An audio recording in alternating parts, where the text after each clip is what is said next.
district matchup, opening district play. Deep for the Chargers right here to receive the kick.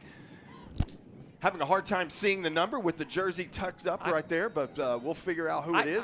I think that's 22, Carter Counts, okay, if I'm not mistaken. Very good. And the kick goes to Jordan Harris, who's having just an outstanding season. Jordan bouncing it out to the right. Long, hard run. A gaggle of Lone Grove Longhorns trying to take him down, and they finally get him down at the Heritage Hall 35. Nice, strong run back by Jordan Harris. And that could have been Cal Welker. I may have called the wrong number back there deep. But Jordan Harris, great return. Returned it about, 25 yards up to the 35-yard line. And that's a good start for special teams tonight. So Heritage Hall set to begin their first offensive possession of the night. Andy Bass, of course, at quarterback. Wideouts Rashad Smith and Jordan Harris. The give is over the middle for a short gain by Barrett Travis, number 2. Heritage Hall, they're going to give a gain on the play of about 6 yards, about 4 yards right there. Right. Nice start. Heritage Hall wanting to establish the run early in this game.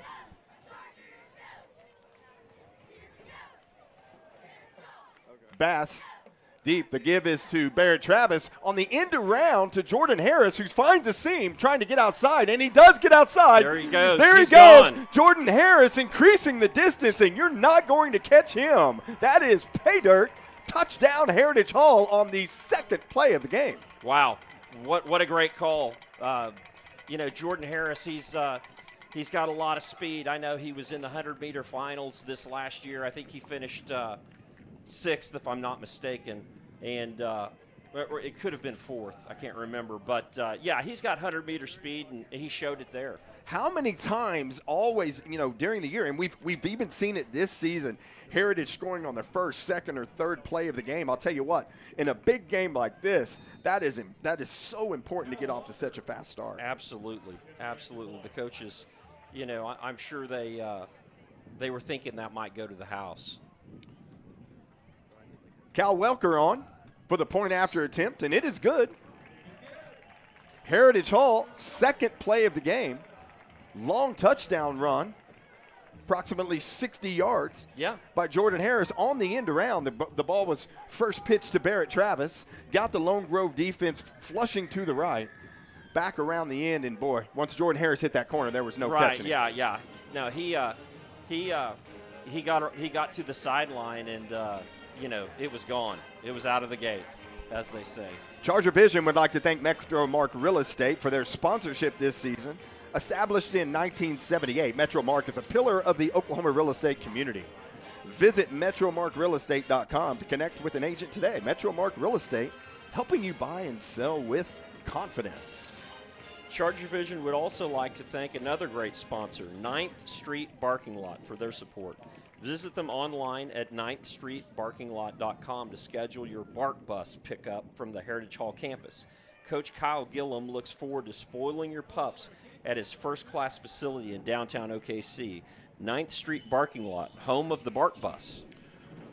Well, just like that, we were barely getting situated here in the press box when fireworks went off. As Jordan Harris, if you're just joining us, like most oftentimes, you may have missed something, and I'm sorry, in this occasion, you did once again. Right, yeah, don't blink. The Chargers might score. Second play of the game, Jordan Harris, 60 yards for the touchdown on the end around. And now Heritage Hall kicking off to Lone Grove for the first time. The ball is fielded by the Lone Grove receiver.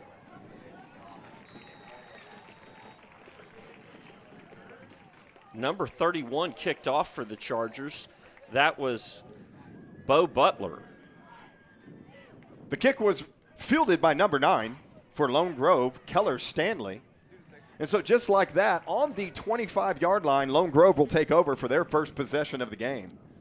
Yeah, good coverage there by the Chargers. They did kind of a deep onside, I guess you would say. Kicked it down to the 20 and covered the kick well. Our feature prep player of the game, Xavier Freeman, number 55, right there anchoring that defensive line. A defensive line that's going to have to show up and really play a precise game tonight as the give is to number 5, and he was one of our contributors that we were looking out for, and that is Eli Kendall. And he is hit hard by that Heritage Hall defense. Right, yeah. Eli Kendall, he's as you said, one of the expected contributors, and I think he lost about a yard there. It does look like it. That's going to be 2nd and 11. Ball on the 24-yard line of Lone Grove. Lone Grove comes in with a dual threat quarterback, number 12, who has the ball right there. And you see that speed and that mini burst that he had, picking up a few of those yards back that were lost on the first play. Right. Jackson McClellan, the senior leader there at quarterback, who's kind of a dual threat guy, as we spoke about in the pregame. Gain of about 6 there. Quarterback, defensive back, gain of 6. That's going to bring 3rd and 5 now. Ball on the 30-yard line for Lone Grove. And the give is once again to Kendall, trying to get outside to the right, but nowhere to go. On the tackle, looks like that was number 9, Hillman Brown. Hillman Brown, a good-looking kid, big kid. 6'2", 185 pounds. I'm sorry, 6'3", 215 pounds. He would have looked up here in the press box and said, hey, I'm a lot bigger than 185 pounds, guys. Yeah, Hillman, great tackle there. The Longhorns kind of played it conservative there on 3rd and 5, tried to run the football, and, Chargers played good defense. Callahan Lowry runs on late. Jordan Harris back to receive the punt. Jordan Harris fields it all on the run, and will he pick it up? And he does, and he goes out to his right. He's trying to make up some ground, and that's a nice tackle right there by number 32 and by number 34, and that is Colin Smith and Riley Powell for Lone Grove. That ball was, Paul, maybe reminiscent of a guy that we saw the last number of years that returned punts here for Heritage. Yeah, Gavin Freeman. Still apparently returning punts on Saturdays for touchdowns. Right, yeah. No, Jordan's a great punt returner. The punter there, he kicked it kind of rugby style and got a really nice bounce on it. So possession number 2 for Heritage Hall. Andy Bass, deep. Barrett Travis in the backfield with him, and Bass is going to take it himself. Bass is a kid that, boy, you better be sure tackling, because if you miss that first tackle and you let him get outside, we're talking the 100-meter champion here, state record. Right, yeah. I think if I'm not mistaken, Andy ran the fastest time of any class at the state track meet. That is correct. So, he's got legitimate speed, real speed. Bass dropping back here, showing off the arm a little bit. The pass was intended for Boston Fuller, and we have a flag on the play indicating this looks like it is going to be a defensive holding on the defensive back for Lone Grove. Yeah, it looks like there was a hold there, and should be first down Chargers. Anytime Andy Bass misses on a pass, there has to be some kind of penalty or hold, correct? Right. Well, he's pretty accurate. He's really throwing the ball well this year. Let's talk about that accuracy. 44 of 60 on the year. So, wow. That is 911 total yards, 11 touchdowns through the air, only 1 interception. So that equates to a massive 147 quarterback rating. Wow, that's really impressive. First down, Heritage Hall on the penalty, ball at the 41-yard line. Bass still has it in his hands, rolling to the right. Hits Rashard Smith. Rashard Smith steps out of bounds right there at the catch, but that will be good enough for another Heritage Hall first down. Yeah, really good throw there by Andy, rolling to his right.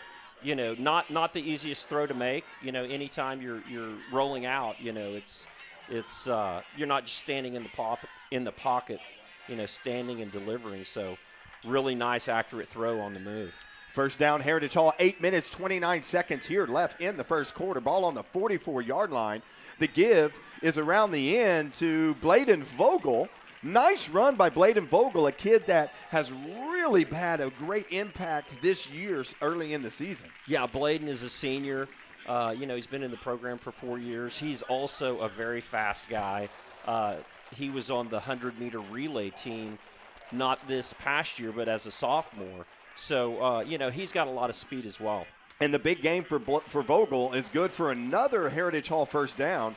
Driving at will here against Lone Grove. Ball on the 25-yard line, 1st and 10 Chargers. The give is once again up the middle. Short gain on the play, but good hard running there.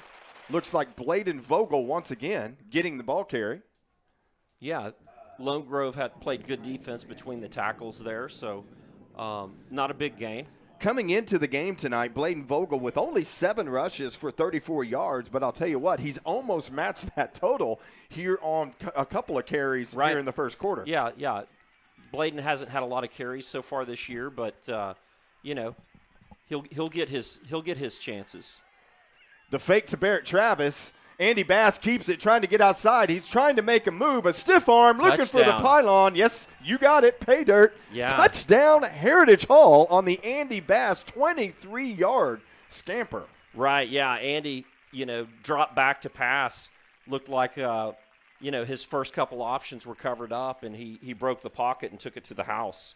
Number one kind of had a shot at him on about the 10, but, Andy's a load to bring down in the open field.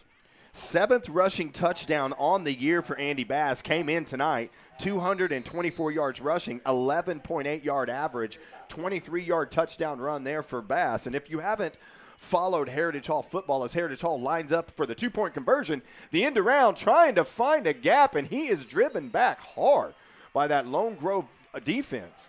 This is not something that is unusual for Heritage Hall. Very aggressive in all aspects of the game, week in and week out. Absolutely, yeah. Coach Bogert, I mean, he'll do some things that really surprise you. He's not conservative at all. Carter counts on the carry right there. The 2-point conversion fails, however, early in this game. Still 7 minutes left in the first quarter. Heritage Hall enjoying a early 13-0 lead.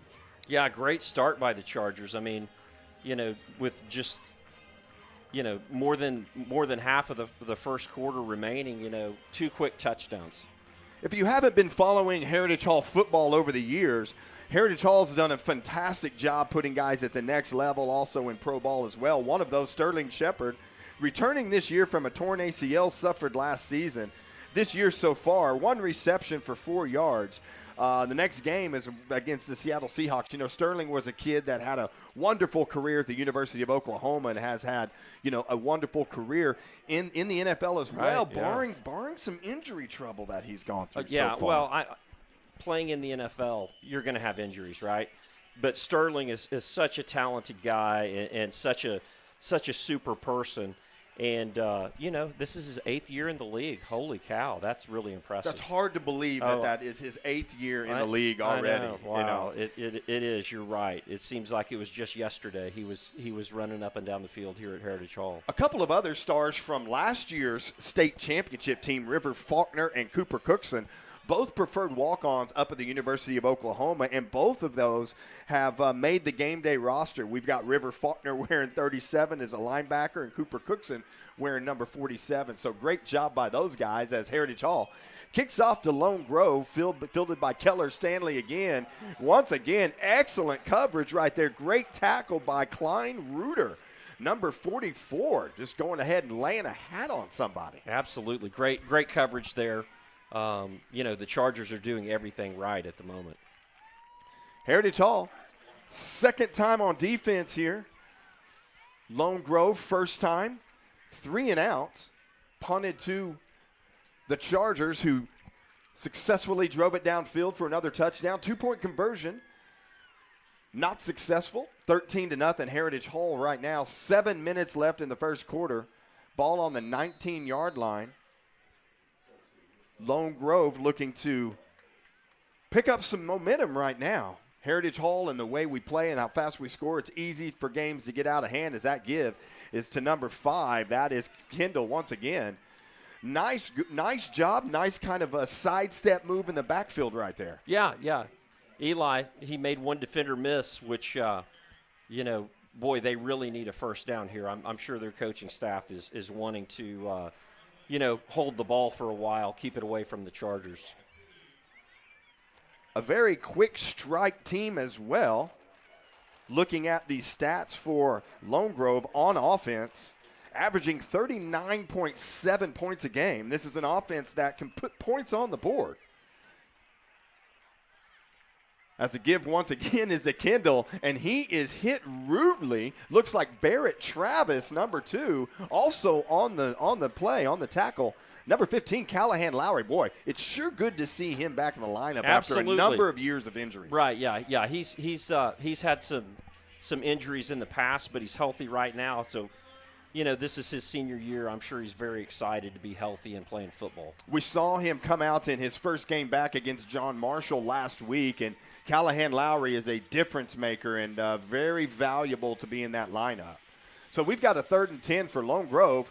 McClanahan, nice. Yeah, look there. Nice little pass throw, out but there great to the side. coverage. Great coverage there, and that was Gerard Williams, number 3, on the coverage. Yes, that was a really nice throw by McClanahan. He really uncorked it there, threw a nice pass, but the coverage was, step for step. And just like drive number 1 for this Longhorn offense, the same is holding true for drive number 2 as Lone Grove sets back in punt formation. Jordan Harris deep for the Chargers at the Charger 45-yard line, set to return. Ball is kicked, a low liner right to Harris.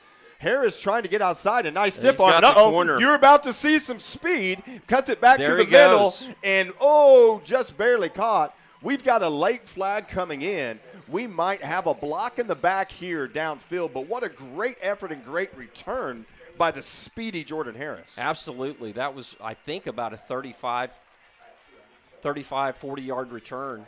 And, Jordan, he's got a lot of speed, great vision, keeps his head up. He's playing really well. Jordan is another young man on this Charger squad with multiple college offers as he's deciding now where he's going to go. In addition to, of course, we all know Andy Bass, about 19 Division I offers. Right. He is now an Oklahoma commit and headed to Norman next year.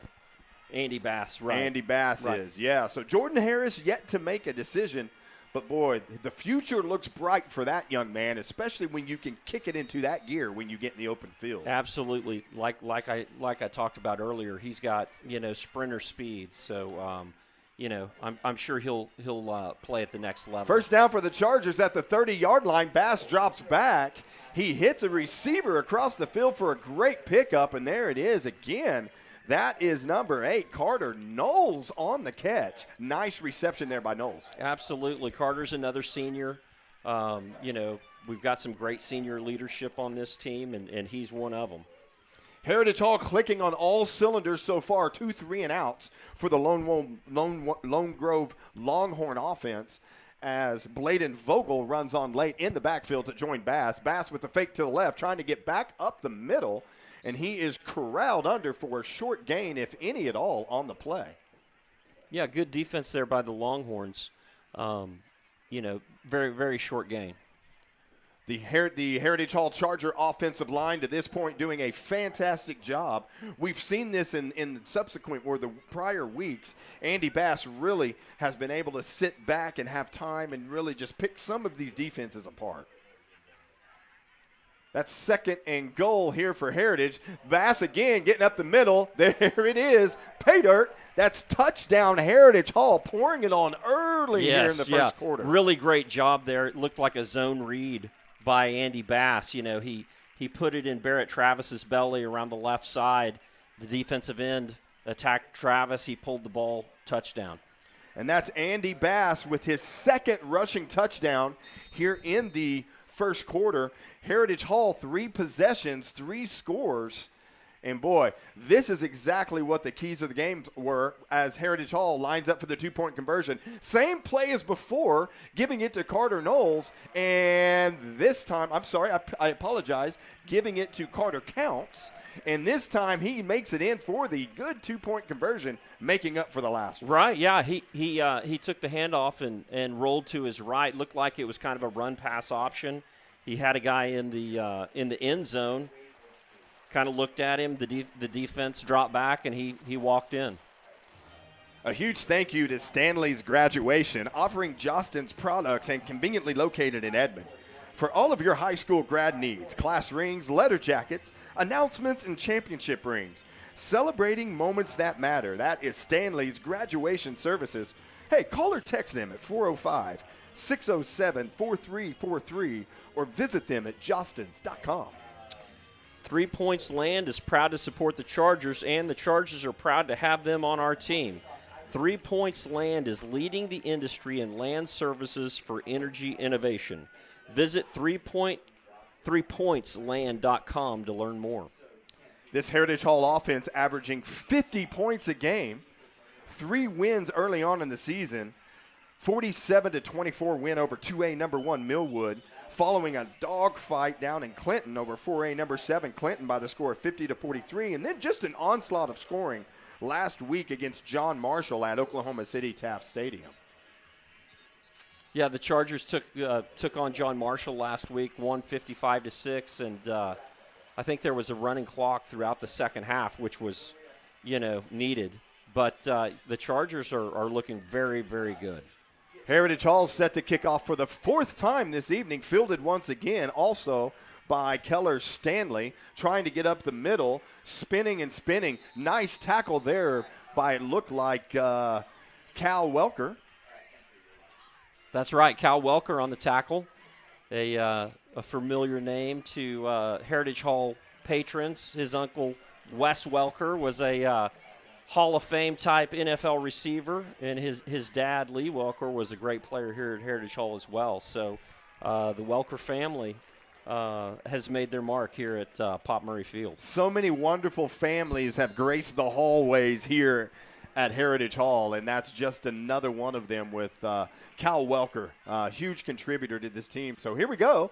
Lone Grove trying to get anything started. It looked like the ball was on the ground for a minute, and that was only because the fake faked me out. Yeah, short gain there for the Longhorns. More good defense by the Chargers. We've got Charlie Gadiabati playing nose tackle, Xavier Freeman. We've got, I think, Hillman Brown in there. The front three is really looking strong right now. Last tackle by our Super Prep feature player of the game, Xavier Freeman. McClellan drops back looking for a receiver deep. He had a man early, it looked like, but Jordan Harris, great center field type defense out there. He had him in his sights the whole time. Absolutely, yeah. He's playing free safety, and that's such a luxury to be able to put him back there and feel confident that nobody's going to get past him. A little bit of closing speed there by that young man. Absolutely, absolutely. My heart jumped out of my chest there for a second when I saw the receiver running free, but we had it covered. And this is going to bring a 3rd and 8 for Lone Grove. Ball on the 36-yard line, trying to get something started. McClellan dropping back, looking for the same play, and we might have the same result with the exception of an interception by Rashad Smith. Played that ball great coverage by Smith. Absolutely. Rashad is having a really nice season. Rashad is also, one of these just leaders of the team. He's having a great year, and two-sport athlete, football and baseball. Football and basketball, and just a great contributor here for the Chargers. It looks like negating a great play right here. It looks like I was talking and didn't see. I believe it was roughing the passer. Yes, it was. Price says absolutely it was roughing the passer. We were celebrating so much up here in the press box. We didn't see the laundry on the field. I didn't see the roughing, but I'm sure that it was probably a good call. So Lone Grove retains possession right here. Short gain on the play, back down to about the Heritage Hall 48-yard line. That's going to be a 2nd and about 8 here for Lone Grove. So far, really the only positive movement down the field for Lone Grove has come on the personal foul. Right, yeah. No, that was a good break for the Longhorns there. And then they followed it up with a little quarterback run game for a couple yards. Nice tackle by Welker there. So 2nd and 8 for Lone Grove. Ball at the 7. The fake is to number 5, Kendall. The ball kept by McClellan. McClenahan. Nice gain there for Lone Grove. You see the elusiveness of the multi-threat quarterback, and that's a first down, Lone Grove. Yeah, really good tackle there by Gerard Williams. Had he not made that tackle, the quarterback was gone. But, that's why the Heritage Hall is having so much success. They're tackling well. They're doing everything you want your team to do. Nice tackle there by Rashad Smith. It was Kendall trying to go around the left end, and just not much there. Looks like Lone Grove will lose 1 yard on the play. Ball now at the 36-yard line of Heritage Hall. We've got a 2nd and 9. Looks like they picked up a yard on the play, Paul, actually. Right. Yeah. From the original mark, it looked like they were behind the sticks. But, sure. But it is 2nd and 9 right here. McClanahan trying to rally this offense and get something going as he drops to his right. He's Good flushed by the pressure, there. and he is hit, and he is dropped by number 2, Barrett Travis, assisted on the play by Rashad Smith. Right, yeah. Great blitz there by our linebacker, Barrett Travis. I mean, the quarterback looked downfield, hesitated for an instant. Bang, Barrett Travis was there. Big loss on the play for Lone Grove as the 3rd down bell begins to ring here at Pop Murray Field on the new Jumbotron. Boy, we can fill that up here in the press box. Right. That feels good, Paul. Yeah, the sound system is rocking the house tonight. 9-yard loss on the sack. That brings a 3rd and 18. The give is to Kendall around the right side, trying to play it a little conservative there for the Longhorn offense, and they are met in the hole by number 4, Jordan Harris. Nice tackle by that young man, and that'll bring up 4th down and a decision here for this Lone Grove Longhorn team. Right, yeah, 4th and 15. So, not a great down and distance to go for it. So I think Lone Grove's going to go ahead and punt it away.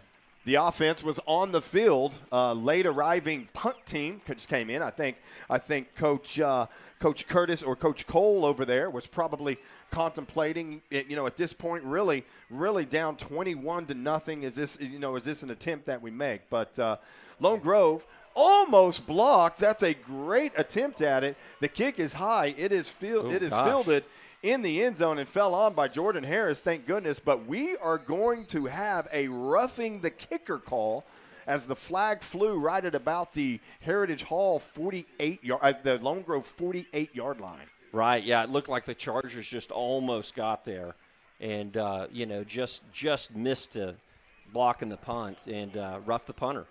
You love the aggressiveness right there for Absolutely. the Charger punt coverage team.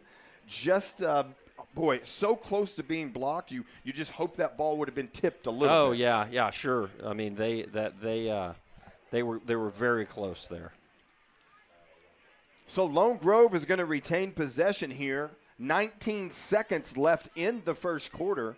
That was on a 4th and 15, but that will be an automatic 1st down for Lone Grove, I believe. Yes, that is true. The chains are moving. So it looks like Lone Grove will continue their possession here at the Heritage Hall 27-yard line. Lone Grove, if you remember, early on in this drive, roughing the passer penalty kept the drive alive for Lone Grove as they kept going. And right here, a roughing the punter penalty. Right, that roughing the passer penalty negated an interception. That's exactly right. McClanahan, ball in hand, looking to his right, throws it back to the middle, and that was on number 13, one of our key players of the game. That was Demarion Jackson, the senior wide receiver. And on that play, it looks like McClanahan felt like Jackson was going to continue that route to the middle of the field. It looked like it was going to be a pretty good call. They're trying to throw an outside screen against an aggressive defense, but they just didn't convert it. Great coverage on the outside by the Heritage Hall defensive backfield. I think McClanahan felt like maybe there was a lot of pressure coming at him in his face and kind of pulled up that route a little bit. Just not really on the same page with his quarterback, McClanahan. Right. Yeah, it's the Chargers have been rushing the passer well, so I'm sure McClanahan wanted to get rid of it pretty quickly. This Charger defense will get after you. Charger defense on the year only averaging, giving up 24 points per game. And now you have to factor in a big, early in the season and against that Clinton team, boy, they had a big bruising running back that we were having a little bit of difficulty taking down. Wow, he was very talented. I'm trying to remember his name. I think you were on that call. Yeah, I was on the call. Yeah, he was great. I mean, he played a great game. I wish I could remember his name. 2nd and 10 for Lone Grove. Nice run there by lowers his shoulder Kendall. there by Kendall, number 5. Lowers his shoulder, delivers the blow to the Heritage Hall offense, to the Heritage Hall defender. Pickup of roughly 6 on the play, so a nice gain on first down here by the Longhorns. But another good one-on-one tackle by Jordan Harris, preventing a touchdown. And, that's kind of the difference that I see between Heritage Hall and their opponents are, when you get in those one-on-one situations, Heritage Hall can make the play and the other teams aren't. The clock has hit 0 here in the first quarter. Heritage Hall leading by the score of 21-0. You're watching ChargerVision. We'll be right back here at Pop Murray Field. Injuries don't wait for business hours. Now you can be seen 24/7 for sports injuries. Whether you have a sprain or a broken bone, at the SSM Health Bone and Joint Injury Clinic at 13401 Northwestern.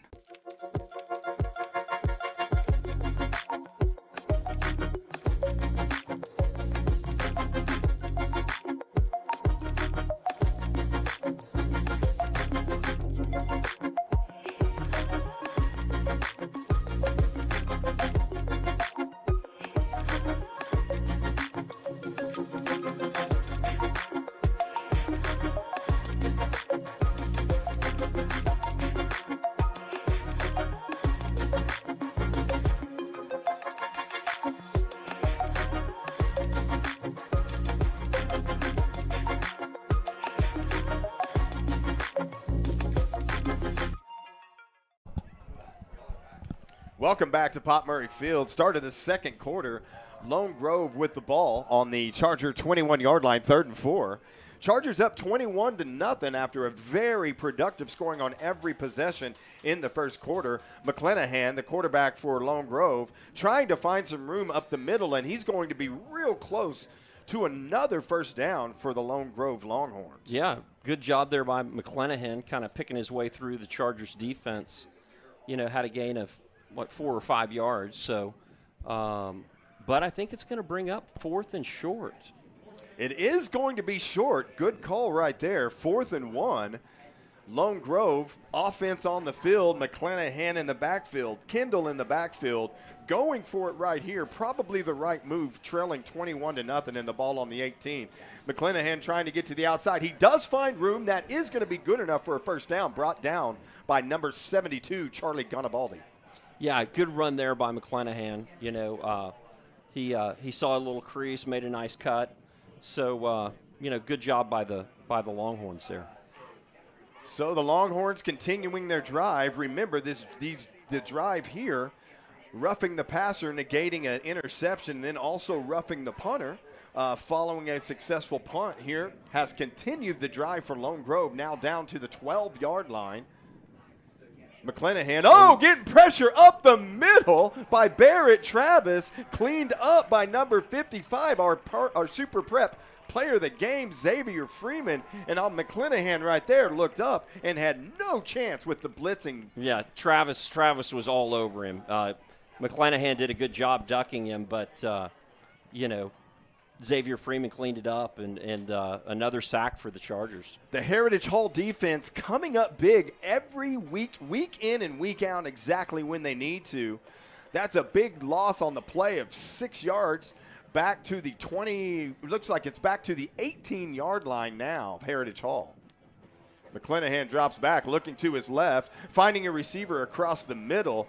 Nice open field tackle there, as Paul alluded to early. Very sure tackling so far early on with this Heritage Hall defense. Right, yeah, the tackling has been great. Again, they tried that outside screen, trying to use the Chargers' aggressiveness against them. But good coverage, gain of 4 or 5 yards, maybe it was 7 yards, whatever. But good defense by the Chargers. Number 4, Jordan Harris on the tackle. That's going to bring up a 3rd and 10. Ball on the 12-yard line. Lone Grove driving and threatening to cut into the 21-point lead by this Charger team. And McClanahan drops back, spinning out, being chased by a and that might be a late blindside block, but it is not called. It was very close. McClanahan running along the sideline, trying to avoid the pressure. Looks like no gain on the play. Right, yeah, they tried a little play action there, and holy cow, the Chargers were all over him. You have to give credit right now to that Charger defensive line anchored by Xavier Freeman, Charlie Garibaldi. These guys are doing work getting through the line, opening things, and these blitzing backers and bandits and stars and all of these people coming from all over the place. Yeah, you're right. That's a great point. I mean, the Chargers are coming from everywhere. Heritage Hall runs the 3-5-3 defense, and the linebackers are very active. They kind of come at you from all angles. The Joe Cooper Auto Group keys to victory was gap sound D, balanced offense, special teams. Well, What's your assessment so far? Well, gosh, you couldn't ask for anything more than what the Chargers are doing right now, except for a couple of penalties. I mean, they've played a perfect, first half. Big shout out to Hanson Aesthetics, OKC's leading medical spa, offering beauty your way with all the latest non-surgical aesthetic treatments. Visit them at beautyyourwayok.com to schedule your appointment today. ChargerVision would like to thank Hayes Legal Solutions for their support. HLS primarily handles high net worth divorces, real estate, renewable energy lease negotiations, and estate planning. Located conveniently in Gaillardia Parkway, give them a call at 405-635-5578. Paul and I would like to send out a huge thank you once again to this wonderful ChargerVision crew. ChargerVision, one of the best student crews you will see in the state of Oklahoma. Oh, absolutely. Week in and week out. I had the pleasure of working with this crew yesterday afternoon at the softball game, the Fast Pitch Regional game. What a great set of guys that we have out here producing this for us today. Right. These kids do a great job. I'm very, very proud of them. 4th down and 16, ball on the 18-yard line. A lot of pressure. The pass goes out to the flat, and it looks like it's going to be real close to a Lone Grove first down as they set to mark it. And I think they're just short. We have still not received an indication, and there it is. Yeah. There it is. The Heritage Hall defense stiffens up, and I'll tell you what, that was a 16-yard 4th down pass play that got real close. Yeah. That was a nice play by the Longhorns. Just another really good tackle by the Chargers. The pass was completed, but there weren't really any yards after the catch. No yards after catch whatsoever. So Heritage Hall is going to take over for their 4th possession of the game. Scoring on the first 3 in big play fashion. Bass drops back, hits Jordan Harris across the middle, and my goodness, now they have an angle on him, but you need to see this kid running, and he gets the end. Great. You got to be kidding me. That is pay dirt. Heritage Hall touchdown, 97-yard touchdown reception. Andy Bass to Jordan Harris. Wow, what a throw by Andy Bass.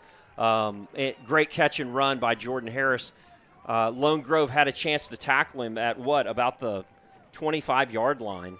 And, the defender kind of gave him a shoulder, didn't wrap up, and then Jordan was just off to the races. I didn't even give Jordan enough credit because he had 2 guys that had an angle on him. Jordan hit the 50-yard line right where we're sitting here in the broadcast, and I thought for sure he was getting caught, and then he just hit that next level around the end. Yeah, he's got another gear, and he showed it there.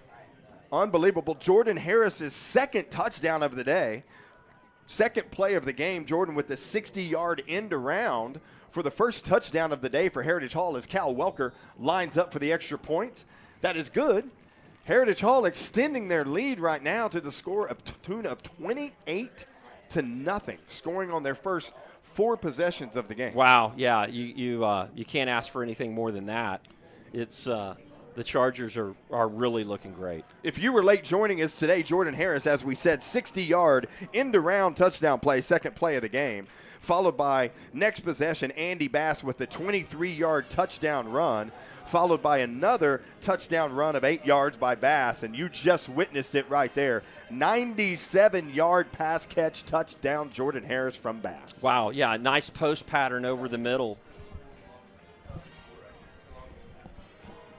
So I think we're just hearing that is a school record for the longest touchdown reception in Heritage Hall history. And, wow, what a play by Jordan Harris.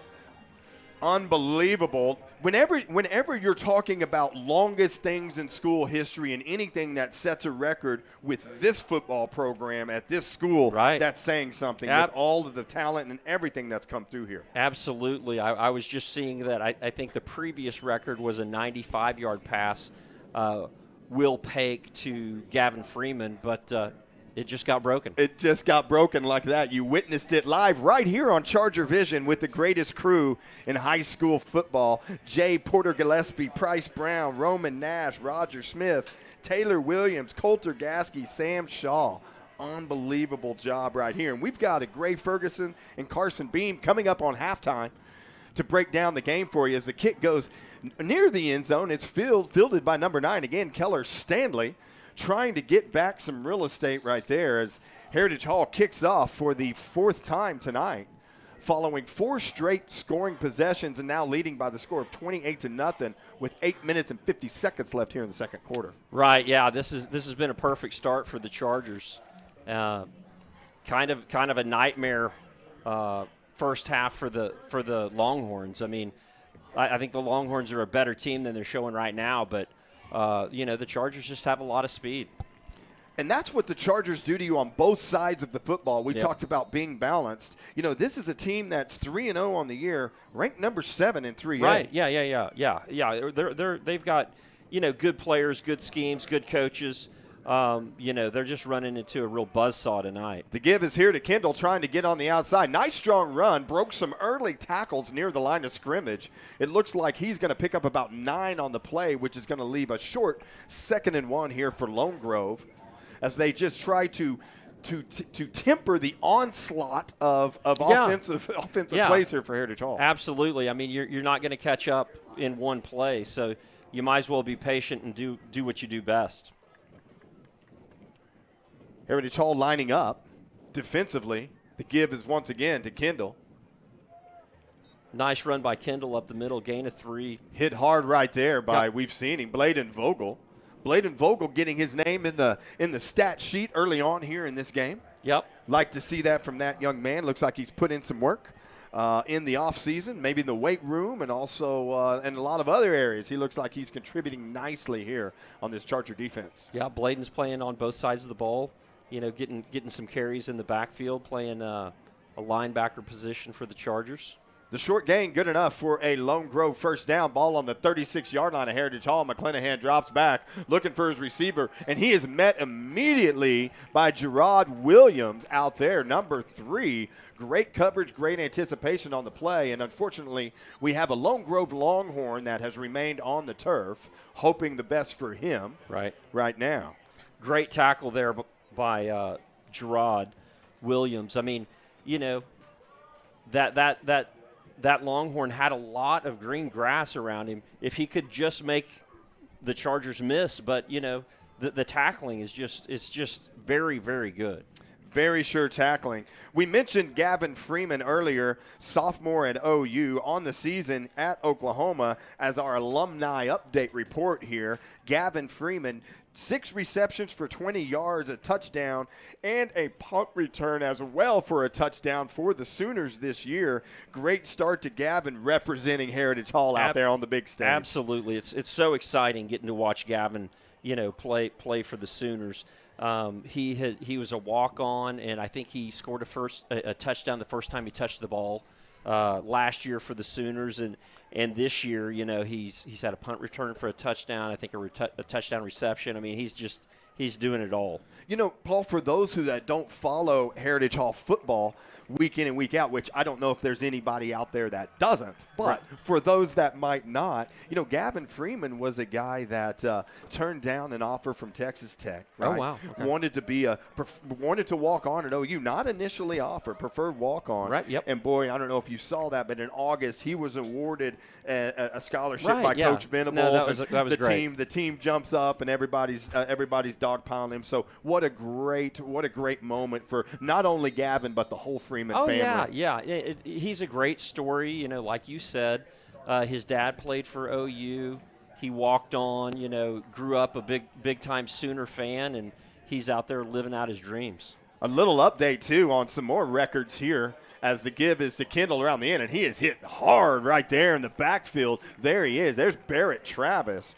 So in addition to Will Pake to Gavin Freeman for a 95-yard touchdown record, previous record that we talked about, there was also one from Jackson Jobe to Philip Smitherman, also for 95 yards. I thought that was the case, and I can't remember who that was against, but I knew that Jackson and Phillip were part of that record as well. Jackson Jobe, another Heritage Hall alum. Wow. Holy cow. Obviously, as the give. Actually, the keeper to McClenahan right there gets back a few yards, but this is going to bring up another 4th down for Lone Grove. But going back to Jackson Jobe, at the time, the highest drafted high school player ever in the state of Oklahoma. Oh, wow. Okay. Goes 3rd overall to the Detroit Tigers.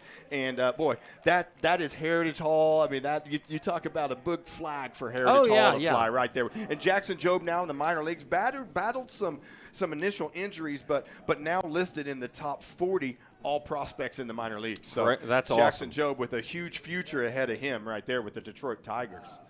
So Lone Grove drops back. Another punting situation.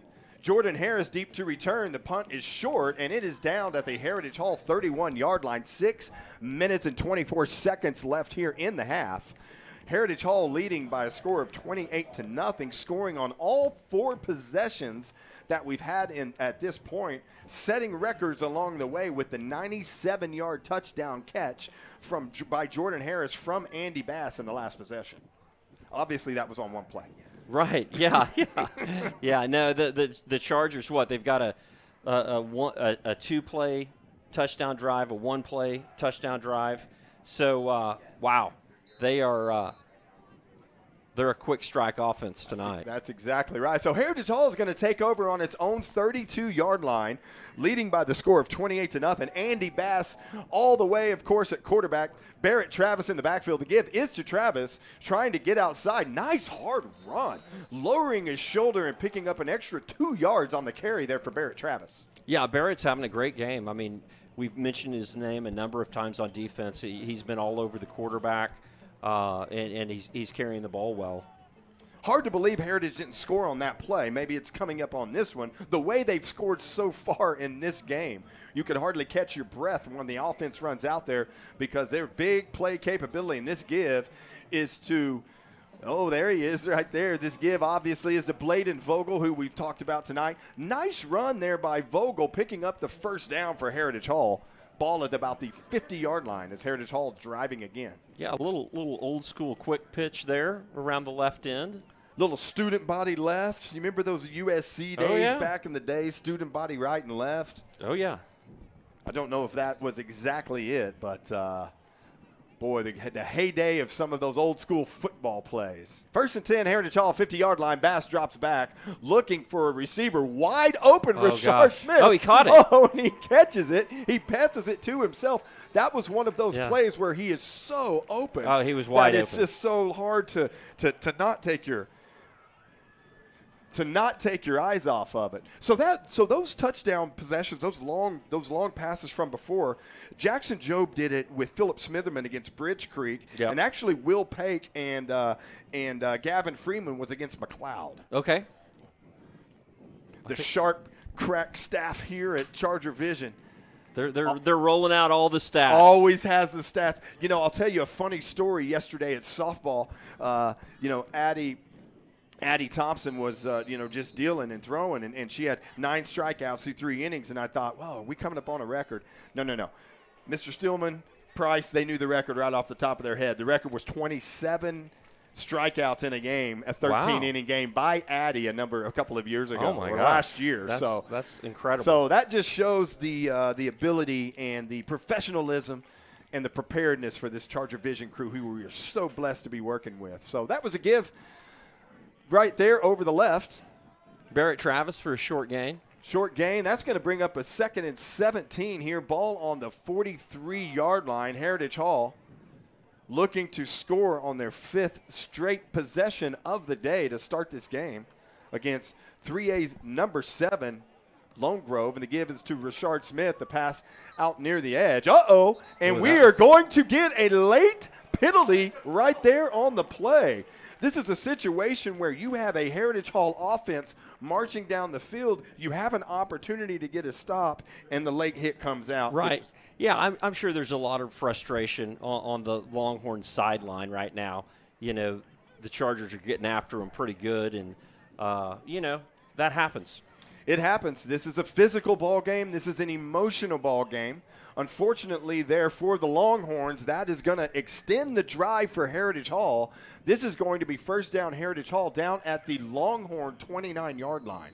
It was a good call. He was well out of bounds. It was a good call, absolutely, absolutely. So this is going to be Andy Bass dropping back, looking to his right, looking for Jordan Harris. And that ball is off his hands a little bit. You wonder if maybe these lights are affecting maybe some of the catches. Who knows? Right. But that's 2 in a row that we've seen kind of off the hands of receivers. Right, yeah. Yeah, Andy put it right on him. It was maybe just a little bit high, but should have been caught. Andy, one of the most accurate passers that we've seen here at Heritage Hall, completing 73% of his passes this year to date so far. I don't know his career record so far, but I think it wouldn't be far off of that. Right, yeah. No, he's been really accurate this season. Bass with the fake and the option out to Bladen Vogel looking for a seam. He gets his seam. We've got a late flag in the secondary. It's interesting on this call because I didn't see a Heritage Hall player out there. We had Jordan Harris near the receiver, but not really in the place where the flag came out. But, yes, we are going to get a holding call against Heritage Hall, and so it's going to negate the first down option play by Bladen Vogel. Nice play there by the Chargers. Little option look down the right-hand side, pitched it to Bladen Vogel. Bladen turned it on, made a nice cut, but it's going to get called back because of a holding penalty. Very well executed. I see a Heritage Hall cape in the stands today. Speaking of the stands and the crowd here today, you talk about there is not a seat in this house, Paul. We have standing room only. Great crowd out here by Heritage Hall supporting their defending 3A state champions as they begin their quest for another one here. Here it is, 2nd and 9. Bass rolling to his left, avoiding a defender, finding a receiver. The ball is delivered a little bit high, and it looked like that was Rashad Smith that was unable to come up with the play, or was that Cal Welker? I think it was Cal Welker. Looks like it was Cal Welker. Pardon me. Cal Welker unable to come up with the high pass, and that's going to bring us to 3rd and 9 here for Heritage Hall. Ball on the 28-yard line. Yeah, good coverage there by Lone Grove. And, Andy rolled to his left. They put some pressure on him, so good defense there by the Longhorns. Beautiful new scoreboard here in Heritage Hall. It makes it real easy for us to see down distance and score and everything else. So that is great to work with. Andy Bass rolling to his left, finding a receiver. The ball is delivered. Jordan Harris hit immediately, and that's going to be good enough for another Heritage Hall first down. Yeah, pretty good coverage there by Lone Grove. I mean, the defender was right on Jordan Harris and gave him a good hit, but Harris held on. Great throw by Andy Bass, rolling to his left. Not the easiest throw for a quarterback to make. Andy Bass showing off that arm strength there on the rolling to the left and delivering the strike to Jordan Harris, who's now set up in the backfield with Andy Bass, a new look that we haven't seen too much. And the give is to Harris. The ball's off the fingertips. Wow. Gets a Heritage Hall Charger home bounce right there. That's what happens at Pop Murray. We cut the grass to where we get the Charger bounces, and it bounced right up in Jordan's hands. That was the Chargers were fortunate there. I'm sure Jordan, wanted to get that pitch and take it to the house. I think he had the end zone. He was looking at the end zone instead of the pitch. Jordan had a lot of green in front of him to the right side, so that's going to bring us to 2nd and 10. Ball on the 16-yard line. Heritage Hall threatening once again. The give is, Bass keeps it outside. Nice, strong, hard run down to about the 9-yard line. This is going to bring up a 3rd down for Heritage Hall, scoring on all 4 possessions so far in the first half, looking to make it 5 in a row with 2 minutes and 16 seconds left before halftime. Yeah, Andy, did a little zone read there again, pulled it, and nice gain. So here we go. Third down, 4 yards to go, ball at the 10-yard line. Ball is in Andy Bass's hands. The fake is around. Ooh, nice pass, nice touch pass out there, and he looks like he finds Rashard Smith. And there it is. The signals are in the air. That is pay dirt. Touchdown, Heritage Hall. Yeah, wow, quick delivery there by Andy Bass. Just winged it out there to Rashad Smith, and good for a touchdown. Paul and I had the perfect line on that pass. Mm-hmm. We were basically standing high above, right behind Andy Bass as he delivered that to Rashad Smith, and Rashad Smith, and there it was, another touchdown. It looks like we have some cramping issues by the Lone Grove defender right there on the ground. We hope he is good and gets up under his own power. In the meantime, Charger Cross Country ran at Eldon Lyon Park for the Bethany meet last week. The boys finished 4th place, paced by Will Blaylock, who crossed the finish line in 4th place, and Finn Martin earning 13th. The girls also placed 4th as a team, led by the super trio of Zeffie Ellenberg, Coral Grimmett, and Kaylee Norman, who finished 5th, 6th, and 7th. Tomorrow morning, it is tomorrow morning, Coach Champney's squad races in Stillwater at OSU's nationally renowned Grenier Family Course. Next weekend, they travel to the University of Arkansas for none other than the Chili Pepper Festival. Great. The cross country team doing a great job. I watched all those kids run track last spring, and they're talented. They work hard. Congratulations to them. So Heritage Hall, with their 5th consecutive touchdown, a 10-yard touchdown pass to Rashad Smith from Andy Bass, extending the lead to 34-0 as Heritage Hall lines up and Cal Welker for the point after attempt. Cal Welker has got his work in so far this year. Right, yeah. He's kicked a bunch of extra points. He's doing a great job. The kick is down, the kick is up, and blocked. the kick is blocked. Now, goes into the hands of the defender, but it looks like will not be able to be returned. We have a Charger that is slow in getting up. Don't tell me that Charger is number 15, Cal Lowry. No, it's number 72, Charlie Ganiabaldi. I don't know how I get 72 mixed up with 15. You were just looking at the body, not the number. I think that's called gray hair and glasses. Right, that could be it too. So Heritage Hall just keeps it on. Very surprising, I think, at this point, Paul. 34-0 at the half. Not surprising from the standpoint that we figured Heritage Hall would struggle. Right. But this level of dominance here in the first half against a very good Lone Grove team. Right, yeah. I mean, Lone Grove has some really nice players. I think the Chargers kind of have a speed advantage, and, it's showing up. Lone Grove comes into this game, as we said, 3-0 on the year. Nice wins over Anadarko by the score of 35-20. Then Medill 42-20, and then a great win last week by number 2A Valiant by the score of 42-6. Now Heritage Hall, Lone Grove obviously facing Heritage Hall. Doesn't get any easier from them next week, facing 3A number 4 Marlowe Outlaws, followed by 3A number 9 Plainview. Right, yeah. They're going to be in district play as well, and the road doesn't get in. I don't think it gets tougher, but there's nothing tougher than playing here at Pop Murray, right? That's it. But that is, I'll tell you what, that is 3 games in a row that could really define a team early in the season. I agree with you. No Absolutely. doubt about it. So Heritage Hall scoring on their first 5 possessions of the game, set to kick off once again from a very tired leg by Bo Butler, kicking it off, and that's off the hands of the receiver. That was Keller Stanley, and that ball goes out of bounds at, it looks like, at about the 12-yard line here. So Lone Grove, with only a minute and 50 seconds left before the half, is really going to start deep into their own side, trying to get something going before the half. Yeah, that was not good for the Longhorns. They're trying to get to halftime here. They mishandle the kickoff. They're pinned down in their own 8. The Chargers have three timeouts, and Coach Bogert, he's a coach that he keeps his foot pressed against the pedal. I'm sure he's going to use some timeouts here and try to get the ball back. Absolutely. Anytime with Coach Bogert, anytime there's an opportunity to score points, unless, of course, we're deep into a game and it's well in hand. Yep. But, boy, in this first half, he's going to take those chances with all kinds of timeouts left here on the board. Let's see if Heritage Hall takes one of them right here, as the give is a short gain over the left side. And it does look like Heritage Hall is going to take the timeout right here. Yeah. I mean, you know, the Chargers, I mean, he's a very aggressive coach. I mean, that's just the way he does it. And you know, you can't argue with his success. And when you get into district play, boy, I don't, you know, at this point in the first half, no lead is safe. We've seen crazier things in all sport.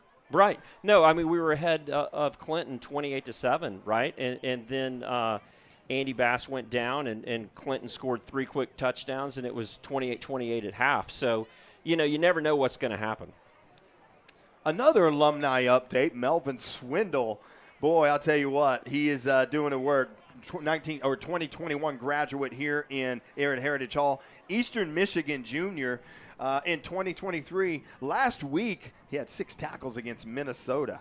So great showing there by Mr. Swindle. That's awesome. Taking advantage of some wonderful opportunity there at Eastern Michigan. And also, as we say with all of them, representing Heritage Hall very good out there at the next level. Yeah, Melvin, he was a talented kid. Holy cow. He's big, and he moves well. 2nd and 11, the give is to Kendall around the left side, and he gets away momentarily. He looks like he's out of bounds right there. Deep in their own side, it looks like that Lone Grove wants to just pretty much play it as safe as possible. High percentage plays, low turnover percentage plays, trying to get out of this half. But with Kendall going out of bounds, that stops the clock here. Yeah, it's going to make it, 3rd and 3, I believe. And they need this first down. I'm sure it looks like they're trying to go hard count there, trying to draw the Chargers offside. Chargers not having to waste a timeout right here. 3rd and 3, ball on the 15-yard line. Lone Grove looking to get to the half, doing a little regrouping, and that ball is given, and it's fumbled. McClanahan picks it up, trying to get back to the line of scrimmage, and barely does, and Heritage Hall is going to take another timeout right here. That was almost disastrous for the Longhorns. Right, good job by McClanahan, you know, recovering his own fumble. Looked like it was a zone read. The Chargers had it defended well, and it looks like the Longhorns are going to have to punt again. As we spoke earlier, you're not supposed to get those bounces as the visiting team here at Pop Murray. Right. But he did, and that, it went right back in his hands. An averted disaster there for the Longhorns right here with 1:35 left. So that's going to bring up a 4th and 3. And just as Paul said, we expect that Lone Grove is going to try to punt this ball and pin us back into our, into our side of the field. But I'll tell you, with the firepower of this offense and 1:35 left to score, that's a lot of time. Right, yeah. It's the Chargers are going to be aggressive. That's kind of their trademark, really on both sides of the ball. And, in the first half, you play until the half's over. Hey, remember, keep it right here on ChargerVision for all of your halftime festivities. Gray Ferguson, Carson Beam coming in, and we have the student halftime show brought to you by Authentic Custom Homes. You will not want to miss these guys break down and analyze what happened in the first half here at Pop Murray Field. So it looks like the Longhorns are going to go ahead and punt, which I don't think they have any choice, right? No choice at this point, deep into their own. Now, if you look at this, Heritage Hall does not have a defender deep. Heritage Hall looks to be coming after this, but now they're going to drop back into coverage. They're just going to let this ball get kicked as the ball bounces around, and it is downed at the 47-yard line of Lone Grove. And so here it is, 6th possession of the game for Heritage Hall, 1:26 left on the clock, and that might be about a minute more than they need. Right. Yeah, you're right. The Chargers are they're gonna try to score right here. Big play so far, 60-yard end around, 97-yard touchdown reception in the first half. And here's Andy Bass looking to add to that total, dropping back. He's looking for a receiver over the middle, can't find him, rolls out to his right. Oh! And he finds Boston Fuller running open in the secondary, and Fuller unable to make the reception. Yeah, Boston, he was open, and he knew he was open. And sometimes those are the toughest ones to catch. We've seen that on a few occasions tonight, Paul, where Heritage Hall receivers running free in the secondary and just so much green in front of them. Yeah, you're right.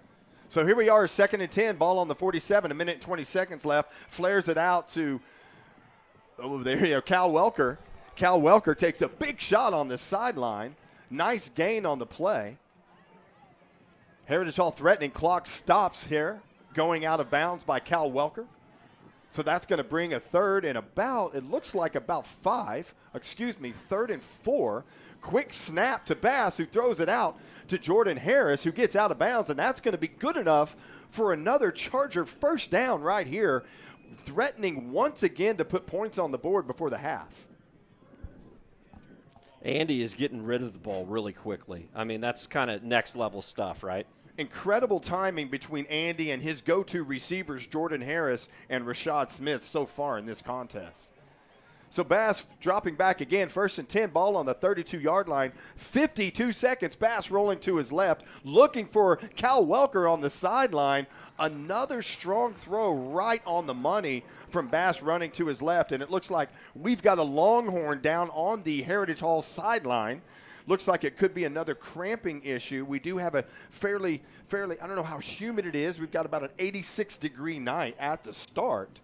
So some of the cramping issues coming up just a little bit. Yeah, that's looks like he's up and okay, so that's a good sign. That was senior Brody Harris, and so he's off on his own power, heading to the Lone Grove sideline. That is good to see. But Heritage Hall pouring it on, going for some more points right here. You think that they have touchdown in mind. Ball sitting on the 18-yard line with 46 seconds left. Heritage Hall leading by the score of 34-0, and it has been all Heritage all night here at the Hall. Chargers are rolling right now. So here we go. Referee about to put the ball back in play following the injury timeout from Brody Harris there with the Longhorns. Bass looking for some space, trying to get up the middle. Very strong hands there. Number 42 for the Longhorns. That was Stetson Bradshaw. Had a good hand on the ball, trying to strip that away from Bass. Was unable to give it away, but that will be the last and final timeout for Heritage Hall as they attempt to put more points on the board right here as we go into the half. Looked like the Chargers thought they might catch him with a little quarterback draw there. Charger fans, shop at Charger Corner for all of your latest Charger gear. Did you know that all profits go directly to classrooms and programs like ChargerVision? Show your Charger pride with great gear and support our students in Richmond. The store is open daily from 8:15 a.m. to 4 o'clock on school days. Follow at the Hall Charger Corner on Insta to find out about products and specials, or order online via link in their bio. There's never been a better time to get your Charger pride on. That's right.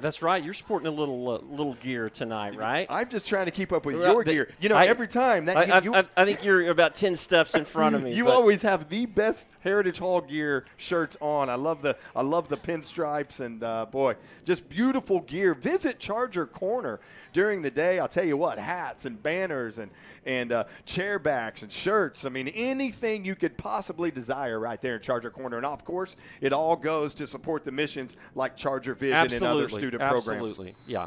So here we go. 2nd and 10, ball on the 18-yard line. Barrett Travis flowing out to the right. Andy Bass drops back. He's looking to receiver in the back of the end zone. Nice coverage there by the Lone Grove defender. That was number 13, Demarion Jackson, who we mentioned as an impact player for this Longhorn team. Great coverage there by Jackson.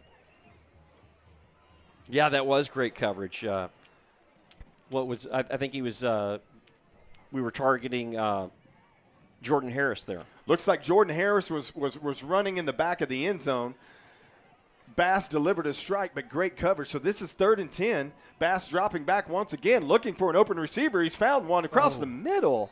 And another one right there, and that is Carter Knowles, just unable to complete the catch. He had some traffic around him. Yeah, That's a tough catch. And it was just a hair behind him a little bit, Andy didn't put the ball just right on Carter, so that would have been a tough catch to make, but I'm sure he expects to make it, most of the time. I think from both young men, I think that Bass expects that and as well. So we're going to come 4th and 10. No punting here, no field goal here from Heritage Hall. We're thinking touchdown in mind, ball on the 18-yard line. 20 seconds left. Bass rolling to his right. You wonder if he's going to keep it. Looking for the open receiver, but it is tipped at the line of scrimmage, and that's going to be the first time tonight that Heritage Hall has not scored on a possession as they turn it over on downs here at the 18-yard line. Well, that'll give Coach Bogert something to yell about at halftime, right? That is so true, correct? You're always, to get better, you always have to find the little thing that was wrong. You got to push yourself. And from what we've seen up here, that was about the only thing that went wrong here in the first half for the Chargers on both sides of the football. Right, yeah. The Chargers have been – almost perfect. And, Coach Bogert, he'll coach him up. Well, you would think that Lone Grove right here, 21 seconds left, Chargers out of timeouts, that they just kind of take a knee and run this clock out of here, but they don't. They give us to Kendall up the middle, and he's met rudely by the entire defensive line for Heritage Hall. Looks like the clock's going to wind down. Lone Grove's not going to stop it. 10 seconds, 9 seconds. So that's going to take us into the half. A very successful first half here for Heritage Hall on both sides of the football. As we remind you, don't go anywhere here. We've got Gray Ferguson and Carson Beam coming up. Halftime score, Heritage Hall 34, the Lone Grove Longhorns 0. You are watching ChargerVision. Oklahoma City, I'm Miles Perry, and I want you to tune in to my show, Super Prep Live. Super Prep Live takes an in-depth look at the Oklahoma high school student athlete and what makes he or she become great at what they do. Super Prep Live can be heard on OKC's CBS Sports Radio 105.3 and Instagram Live. Make sure you tune in and learn about the next great student athlete on Super Prep Live with me, Miles Perry.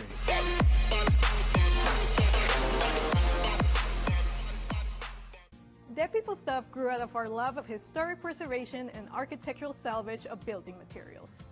Whether you're looking for doors, light fixtures, hardware, reclaimed lumber, statues, plants, or home decor, Dead People Stuff is the perfect piece for your next project. And the Dead People Stuff family is growing.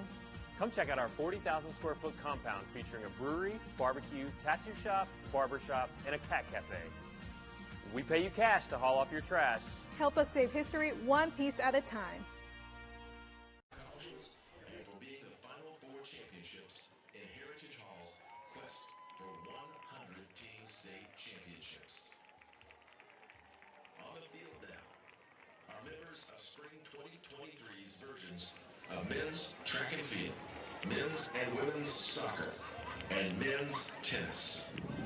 These athletes are a testament to what hard work and dedication can bring when the lights are at their brightest. The men's track team brought home several individual and relay titles on their way to their first state championship since 2017. The men's and women's soccer teams both brought home a title in back-to-back games, with the women repeating as the state champions and the men avenging a loss to Crooked Oak in the previous year's finals. Finally, men's tennis matched women's soccer as they brought home a second straight state championship and became the 100th state championship team in Heritage Hall's history.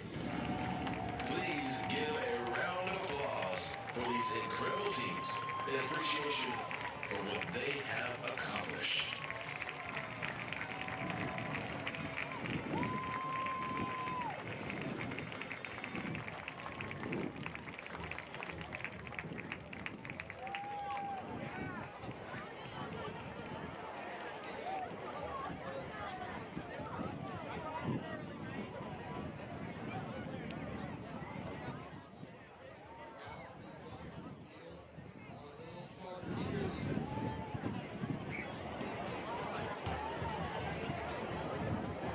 Beam. I'm being joined by honorary captain of the game, Daniel Cole, class of 2031, is a 5th grader this year.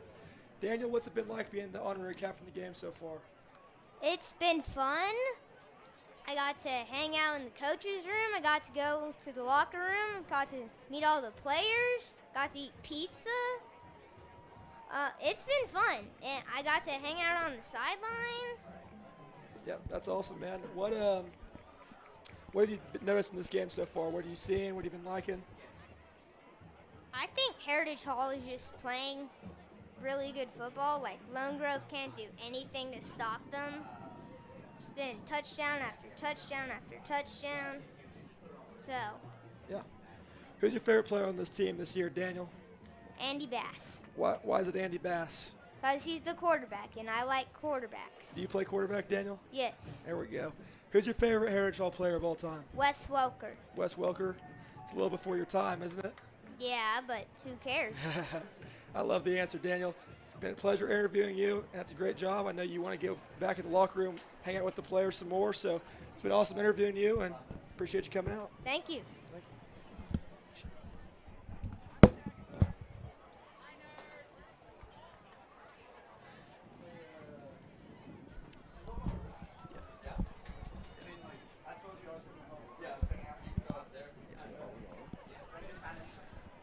All right, Beam. Halftime show coming back. A little interview with Daniel. How was it? It was good. Talkative kid. I kind of ran through some of the questions before. He's kind of giving me a little bit of a hard time for a kid that age. They're usually pretty shy, but hey, he's not afraid to share his opinion. Yeah. Pardon my voice, by the way. I've been cheering my heart out in the student section, so I don't have much left up here for the halftime show. But I think that's kind of a good thing in some ways. Yeah, we had so many Heritage Hall events today. I mean, we had softball regionals earlier. This today, Cheer State tomorrow. It's kind of hard to manage the voice. What we got left for tomorrow for state and for the second half of the game. We're always going to dig deep and find it. But talking about those things, softball suffered a heartbreaker. They were in the driver's seat of their regional, and then lose two. Addie Thompson with a little bit of an injury. And Crossings. Deep team, very talented team. We beat them over and over in the season, but they got the best of us today. Yeah. Best season in school history. It's nothing to hang your hat on, and For sure. you just should keep our heads up, move on next year, and everybody should go out and support Cheer State tomorrow. These girls have been working hard, and it's gonna be a great thing tomorrow. Yeah, and props to the senior softball players. Yeah. I mean, great season. Struggled a little bit in the past, come out. I mean, had a phenomenal season this year. Nothing to hang your head about, like you said. 34-0 at halftime, Carson. What have we seen from the Chargers offense that we've liked so far? Well, I'm going to be honest with you. I thought we were going to see a little bit more of a little bit closer game. I mean, I knew in our district, besides Marlowe and Sulphur, probably wasn't going to be a whole lot. But, this is more than I expected. Yeah. Offense has been clicking on all cylinders. Still, the theme that has continued throughout every week is we got too many penalties still. And that's, I guarantee you, what they're talking about in the locker room. We got to clean it up, but we will. But other than that, I mean, it looked pretty unstoppable. Yeah, I thought our offenses looked really good. A couple too many drops I've seen. Yeah. But, I mean, they'll fix that. I'm not worried about that. But on the other side of the ball, what I'm a little more surprised about is 0 points. Yeah, I know. I mean, our defense is looking phenomenal this half. Defense has been the question every week before this. Linebackers have been the question. And they've been making the open field tackles today. And, you'd love to see that because that was the one thing everybody had the question mark on. Everybody was concerned about replacing those guys from last year. It's a tough task. Those first 3 weeks, we struggled. No matter if it was a good team or bad team, this week we've answered the call against the better team, and you'd love to see it. And it gives me a lot of hope since our regional is so run heavy, and I think we're going to be just fine. Yeah, I thought our linebackers have looked phenomenal tonight. Yeah. So is our D-line. I mean, Xavier Freeman was getting back there a bunch, and, I mean, everyone was. Yeah. I mean, you have Hillman on the other side, placing Jack. But it doesn't look like we've suffered that much with Jack's injury on the defensive line side. Right. I mean, on both sides of the ball, David Griffin's been stepping up on offense, and, we've kind of just slid that rotation over that's been on the defensive line over to Jack's position, kept it rotating. It's been working phenomenal. No problems here tonight. But, as I was saying, these linebackers and these defensive backs are making the tackles in the open field, and that's been the thing that we've missed. Yep. I was expecting a little bit more passing from Lone Grove. They were much pass heavier last year. They kind of adopted it. They lost their quarterback, adopted the style of the run like so many of our other district opponents. So this is a good tell sign for the future of games upcoming, and we've been looking great. Yeah. I thought both sides of the ball, Chargers looked good. The Longhorns just haven't really executed, I thought. But, I mean, they've had some plays and some opportunities, but our defense has just stepped up. Our defense has looked really solid. Yeah. I mean, I just think Chargers just played phenomenal. Yeah, I mean, their running back runs hard. He's busted a couple for bigger gains, but our defensive line has been doing a great job getting to him early. Yeah. And then, when the quarterback, they lost the quarterback last year, they got a new guy in trying to learn the role, Yep. And when you force him in 3rd and long and you got our defensive line putting that pressure on him, I mean, they can't get anything working. Yeah. And towards the end of the half, our offense slowed down a little bit of what it started off as, but it's still 34-0 at half. It's nothing to hang your head about. Was down on the field for the final 2 minutes a half. Yep. We saw it down. We had that 4th down. Tried to get it in the end zone. Didn't really work. A drop, a little pass, a little behind Cardinals. Nothing big, but Coach Bower wasn't too happy. I think he was liking to go up 42. Yeah. 42 at half to where we wouldn't have to play. Starters, up 34-0, I bet we see – I would think we would see the starters most of the 3rd quarter. Yeah. Just to get more experience. Last week, John Marshall, we pulled him all at half. Probably 42 or 49. Yeah. Also another thing to mention is that 34 instead of 35. Yeah. They have been getting back there on every extra point that we have tried to kick. Yep. I don't know what that reason is for. I don't know. Maybe it has to do with the issues of sliding, moving all the positions around because we're missing our long snapper, Jack Harris. Yep. But, those edges, they've been getting there. They blocked one. They've been back there every single time. We've tried the extra the 2-point conversion from our, tricky formation a couple times. Worked once, didn't work the other. Yeah. The time it worked, it was even a busted play. Yep. We were trying to go for the jet pass, and, receiver didn't get off his block. He got Carr didn't see it, took it himself. Dove got 2 points, did what he needed to do. Yep. That's why you have card counts back there. Right.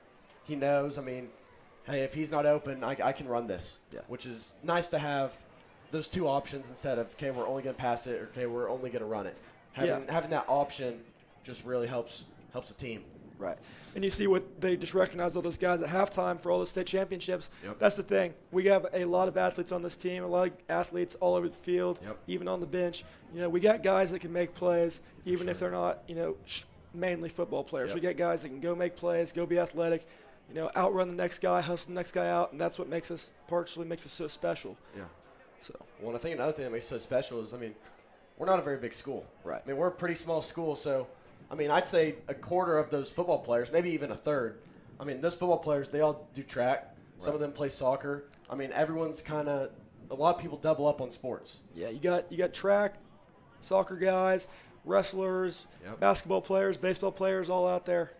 Some tennis guys out there too. It's just everybody. Everybody's out there, and everybody does multiple sports, and that's a great thing, and makes part of this culture that we have at our school so intertwined, and it's kind of an awesome thing to see. Yeah. It's been a busy night on the field at halftime. Yeah. We started off, had ceremony for all the state champs, and then we had the cheerleaders, the little cheerleaders do a little performance, and now we've got the Lone Grove Band playing. So it's a very eventful night at Pop Murray. Carson, what would you like to see this second half from the Chargers? In the couple offensive drives that we're going to have with our starter still in there, we've relied on the big play a lot in every game we've played in. Yeah. I'd like to see us, big plays obviously aren't a bad thing, but sometimes when we don't get those big plays and we're going first down to first down to first down, consistent drives, we're not sustaining them. Yeah, we're not, that's true. We're dropping balls, we're missing assignments, being on the field longer, but we have those such great athletes that they're busting off these big plays against guys that they're outmatching in the secondary. Yep. But what happens when we don't have that? And I'd like to see us sustain more of that, and I'd like to see us limit the penalties. We've had like 3 or 4 penalties on special teams, a couple holdings on offense. Yep. We got to clean that stuff up because you get down the line, you get the semifinals or quarterfinals, semis, state.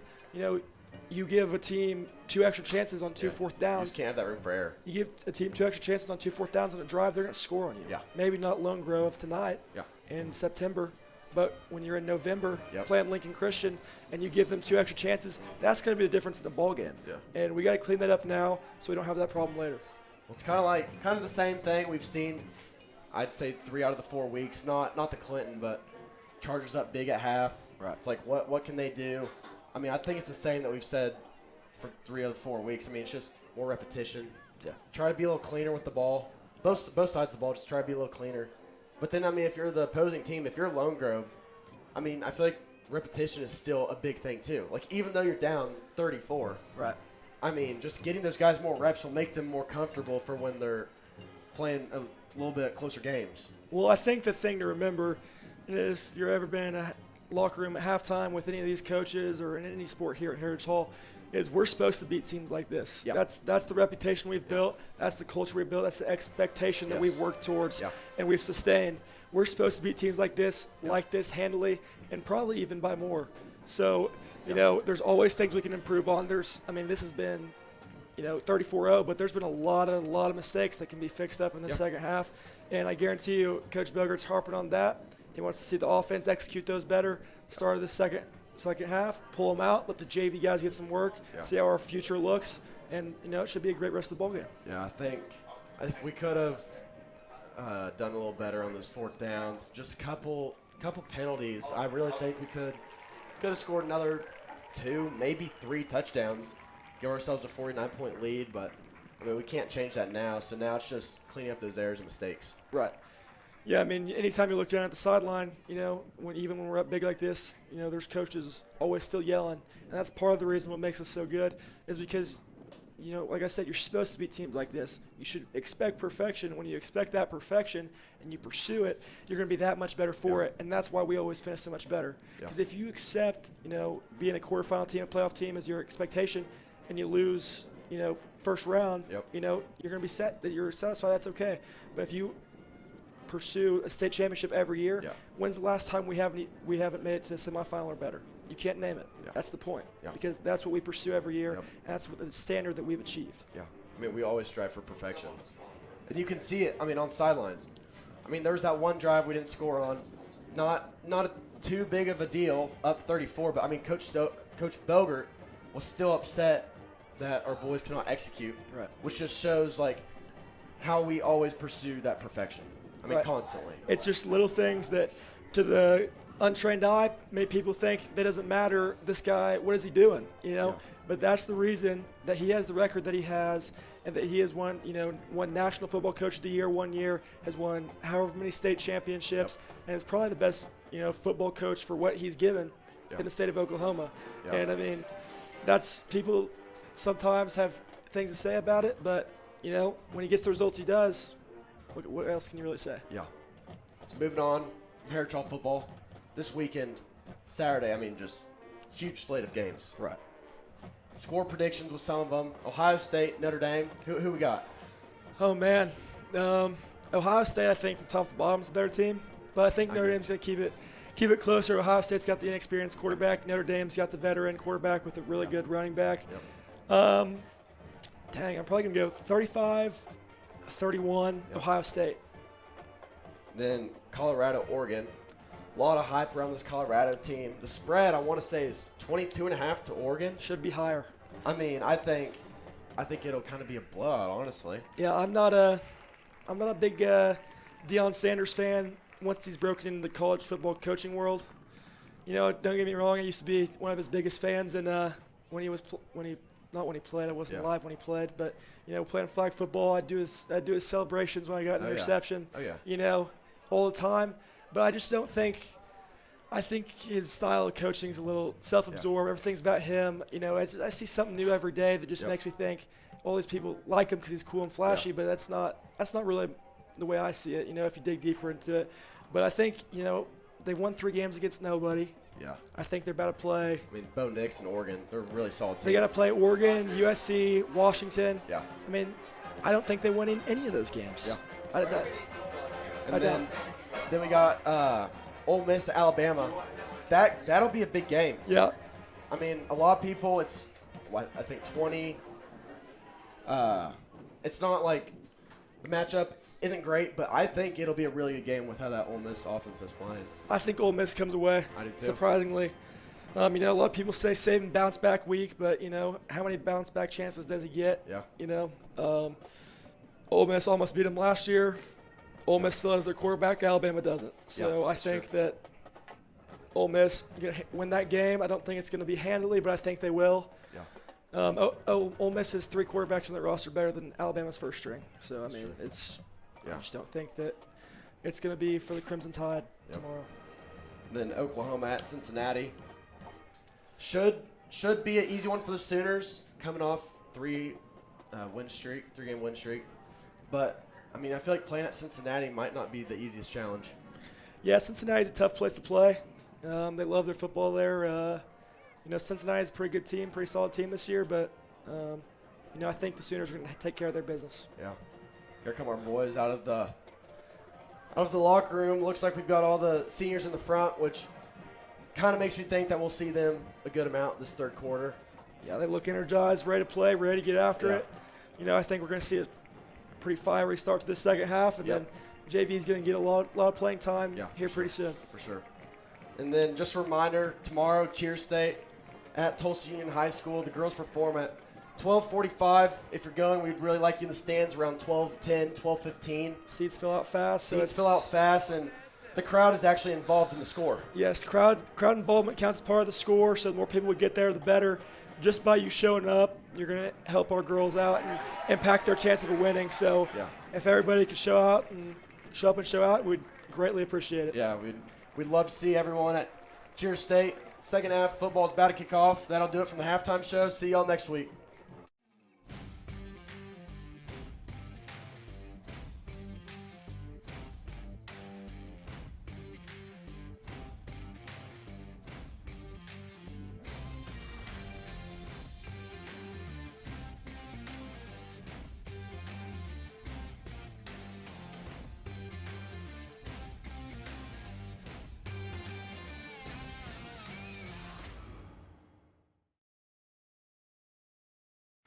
Miller Tippins is an award-winning commercial construction company specializing in building relationships.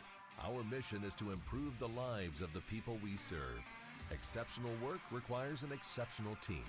No matter the scale of your project, we are committed to delivering excellence from our owner-driven team with over 100 years of combined experience. Let us be your A-team. Miller Tippins, your champions of commercial construction. And we're back. Second half action coming your way here shortly here on ChargerVision. Heritage Hall with a commanding 34-0 lead here over the Lone Grove Longhorns. Paul, that was an exceptional half on both sides of the football for this Charger team. Yeah, kind of like we talked about during the first half. The Chargers did everything right on both sides of the ball. There were a couple of penalties that kept a Lone Grove drive alive, but ultimately the Chargers held them, and they're pitching a shutout right now. Quick recap.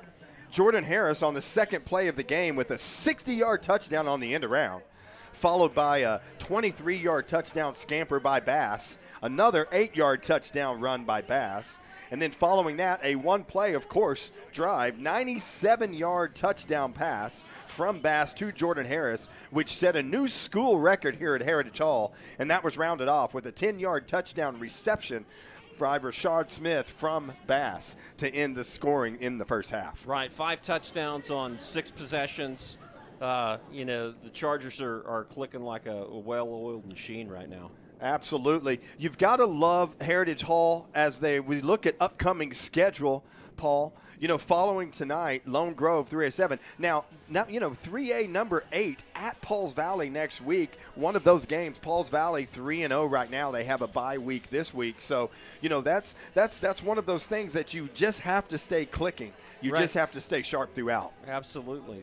The Chargers just need to, focus on their opponent every week. You just play who lines up against you and do your best. Following the trip down to Pauls Valley, just not far down to Turnpike here from Heritage Hall, the Douglas Trojans come here to Pop Murray, followed by a trip to Dixon, 3A number 11 Dixon, back-to-back with a 3A number 9 at the Plainview Indians. We round out the season with the Sulphur Bulldogs coming here to Pop Murray, and then the showdown waiting to happen, 3A number 4 Marlowe, 3-0 early on the season with a huge 27-21 overtime win last week versus Perkin Triumph. Right, yeah. Marlowe, I think they were our toughest opponent in the district last year. We went down there and, they gave us a good game. I think the Chargers ended up winning by, a pretty good score. But, they looked like they had a good team last year. Heritage Hall, it is never easy to defend a title. Heritage Hall knows this with 8 football titles to their credit in 1998, 08, 10, 14, 15, 17, 18, and 22. One thing you'll notice, Paul, about those years, there was only one back-to-back. Right. In 17 and 18. So hard to defend state titles. Absolutely. The Chargers have had a boatload of success with Coach Andy Bogert and Coach Brett Bogert. And, they're chasing that gold ball again. 16 seniors, as we said, here on this Heritage Hall team.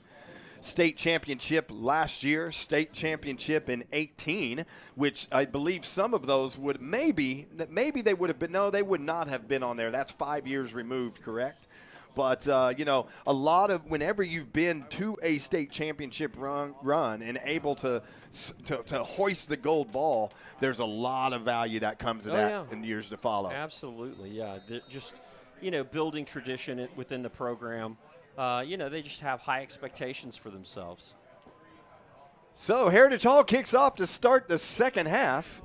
The kick is fielded, and it was fielded. Took it a little while to get into the end zone, but that's going to be a touchback. Lone Grove will start the third quarter trailing 34-0 at their own 25-yard line, looking for some early success. I think probably from the coaching standpoint with Coach Cole over there, he's probably told them at halftime, just settle down and just come out and establish something early. Right, yeah. I'm sure they're, I'm sure he's telling them, hey, 0-0 at the start of the second half. Let's go out there and like you said, establish our running game and just go out there and compete. Even in high school football, no 34-point plays. Right. No, there aren't. So here it is. McClanahan rolling to his left. Looked like a little option, a little RPO. The ball is on the ground. Hold on just a second. We've got are we calling the play dead, or was that? It looked like they called an incomplete pass. It looked like a fumble. That was an incomplete pass. Okay. Was it a little shovel pass? I was unable to see it. Yeah, I couldn't see it either. I saw the ball on the ground, which made me think it was a fumble, but the officials called an incomplete pass. The play happened on the opposite sideline from where we're stationed high up here, and the ball got caught up in a little bit of traffic there on the field, so we were really unable to see what happened. But it is ruled an incomplete pass, so we're going to get a 2nd and 20 at the 20-yard line here, starting the third quarter. Lone Grove's first possession. The throw goes out to the receiver out the left, trying to find some room. Great piece of tackling, as Paul has alluded to this entire game. No run after catch, and that was number 1, and that was Brody Harris on the reception there for Lone Grove. Yeah, our nose tackle, number 72, Charlie Gaudiabati, got out there and assisted on the tackle. Nice hustle by him.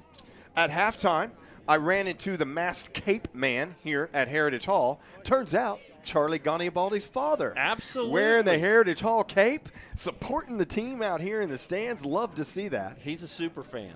3rd and 11. Oh, and the ball is batted down. A huge defensive play right there by Edward Johnston. Almost pulled a trace forward from last week against Tulsa as Oklahoma's defensive lineman got the interception.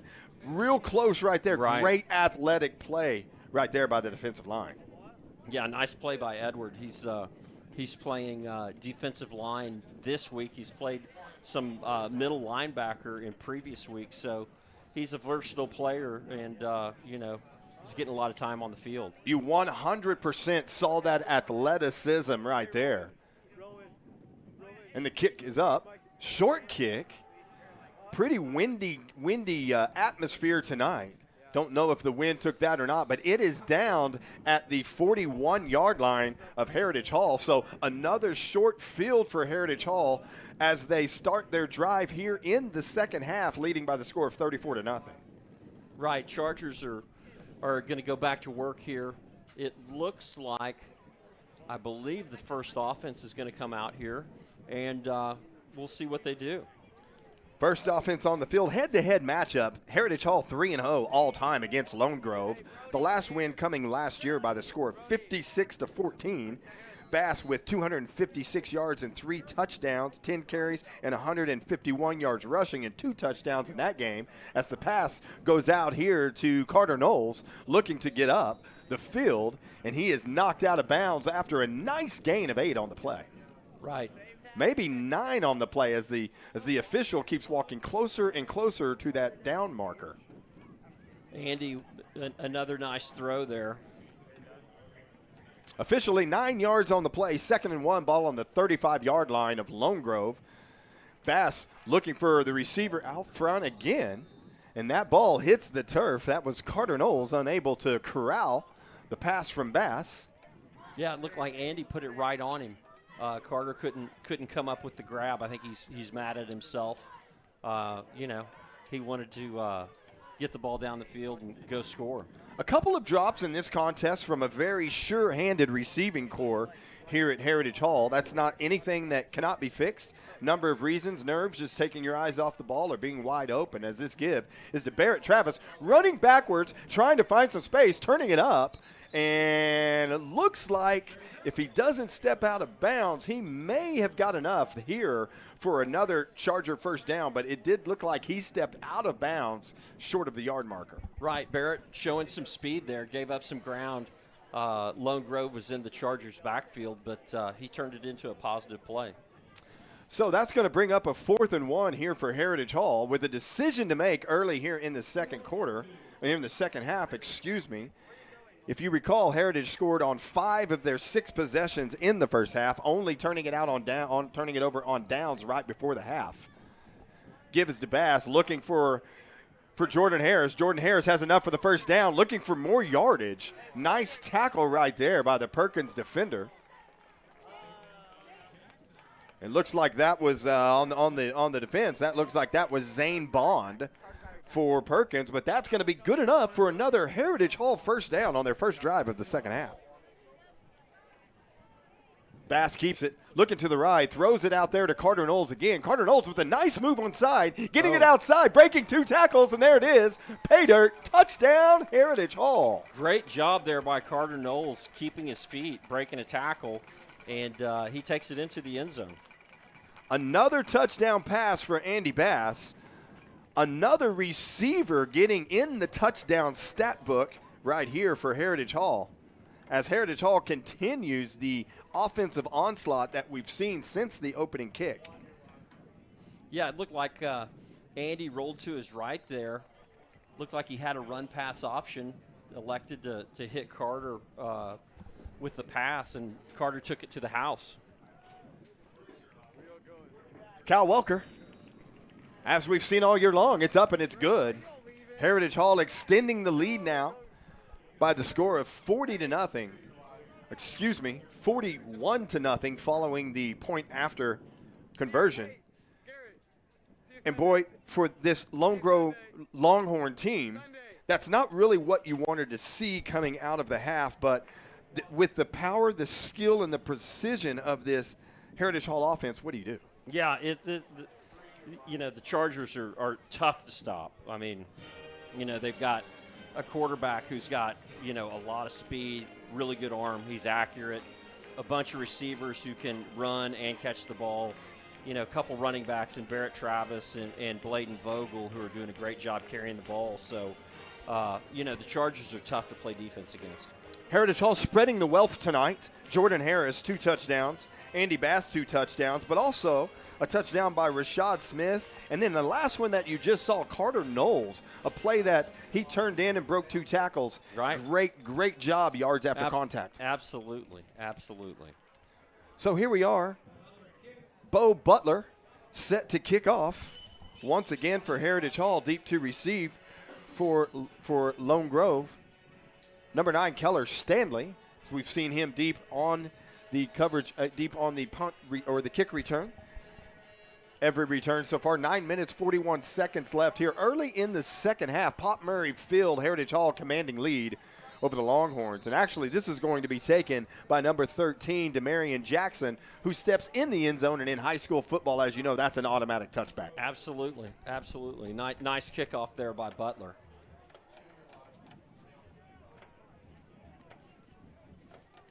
Couple of more alumni updates.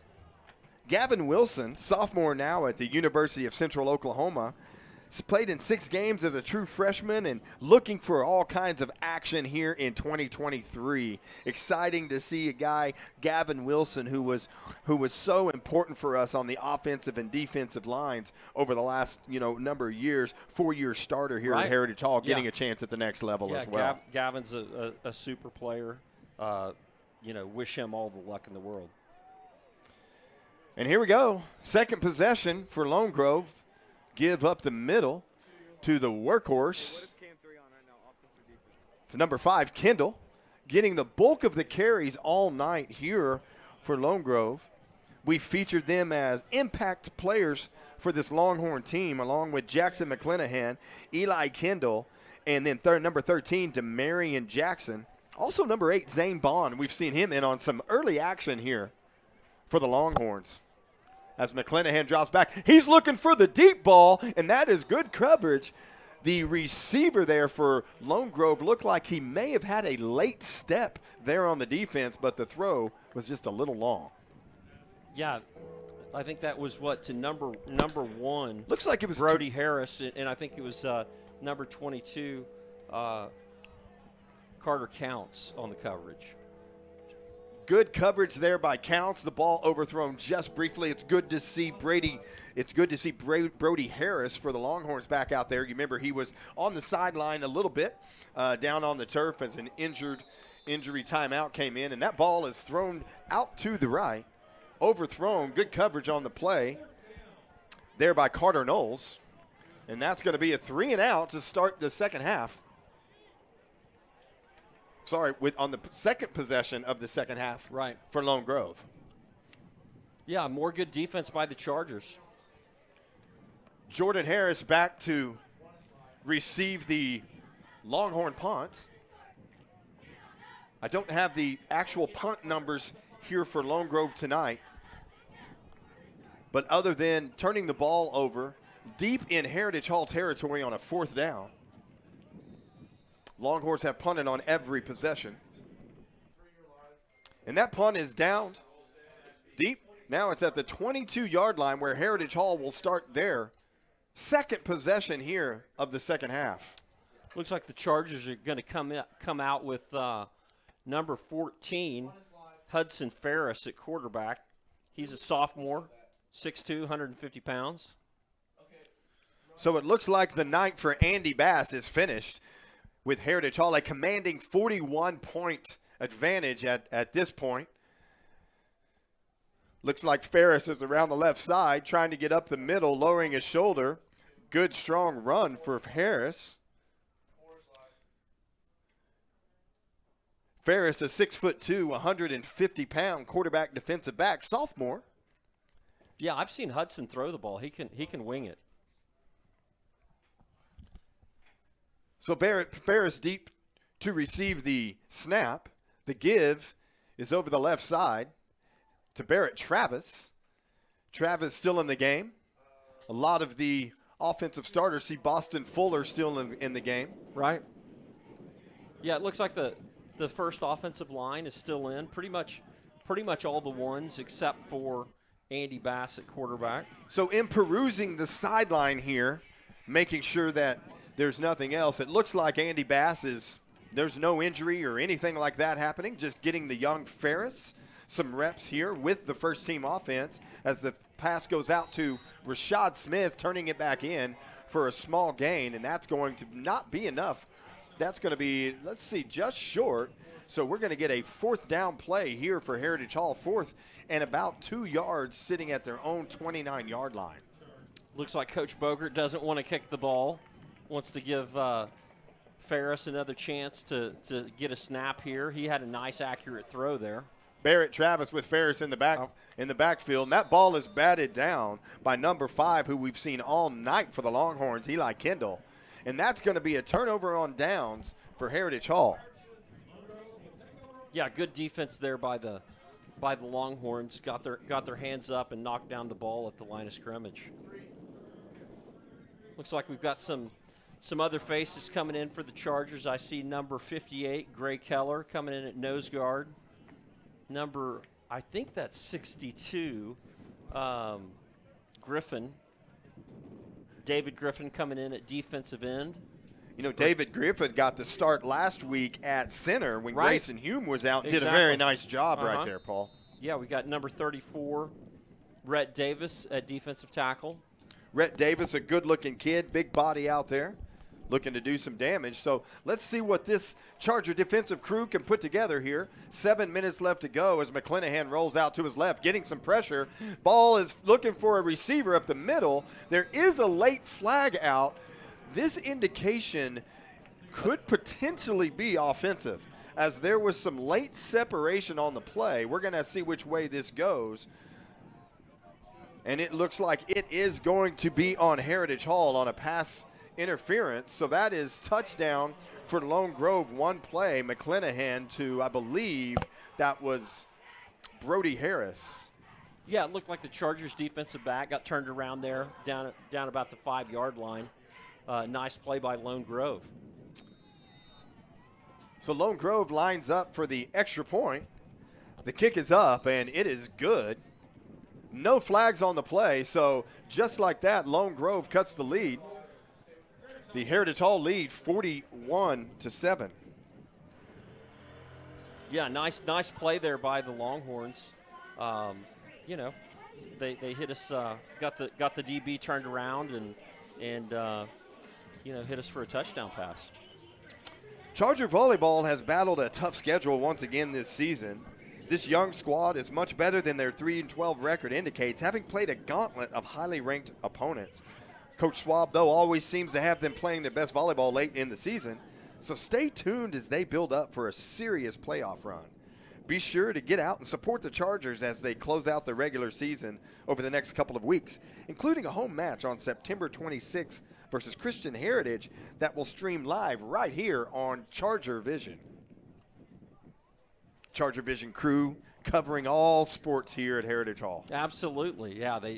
ChargerVision crew does a great job, and there's a lot of sports to cover up here at HH. So Heritage Hall gives up the first points of the game following the turnover on downs. Heritage Hall, it's mixing in some of the younger players now, getting them experience. There's nothing like varsity experience and varsity speed experience. Absolutely. Longhorns kick it short over to the left side, and that looks like that is going to be a kick infraction as it goes out of bounds without touching a Charger.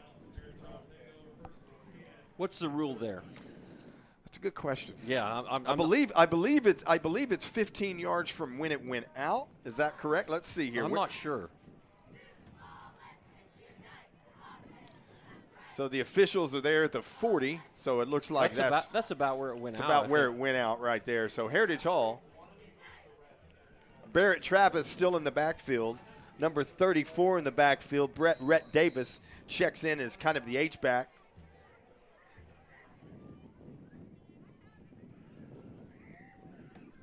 Like new quarterback on the play, which is Walker Nelson in now.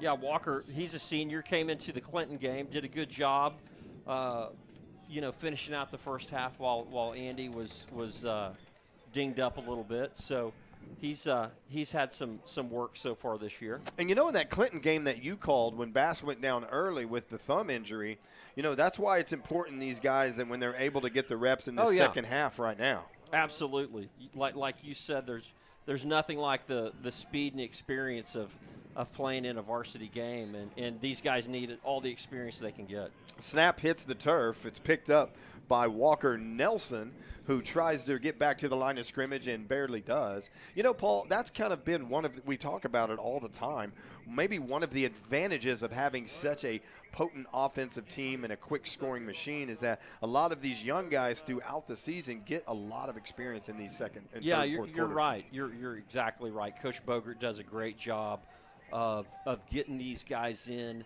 early in the second half when he's got a big lead. And, he's always trying to build for the future.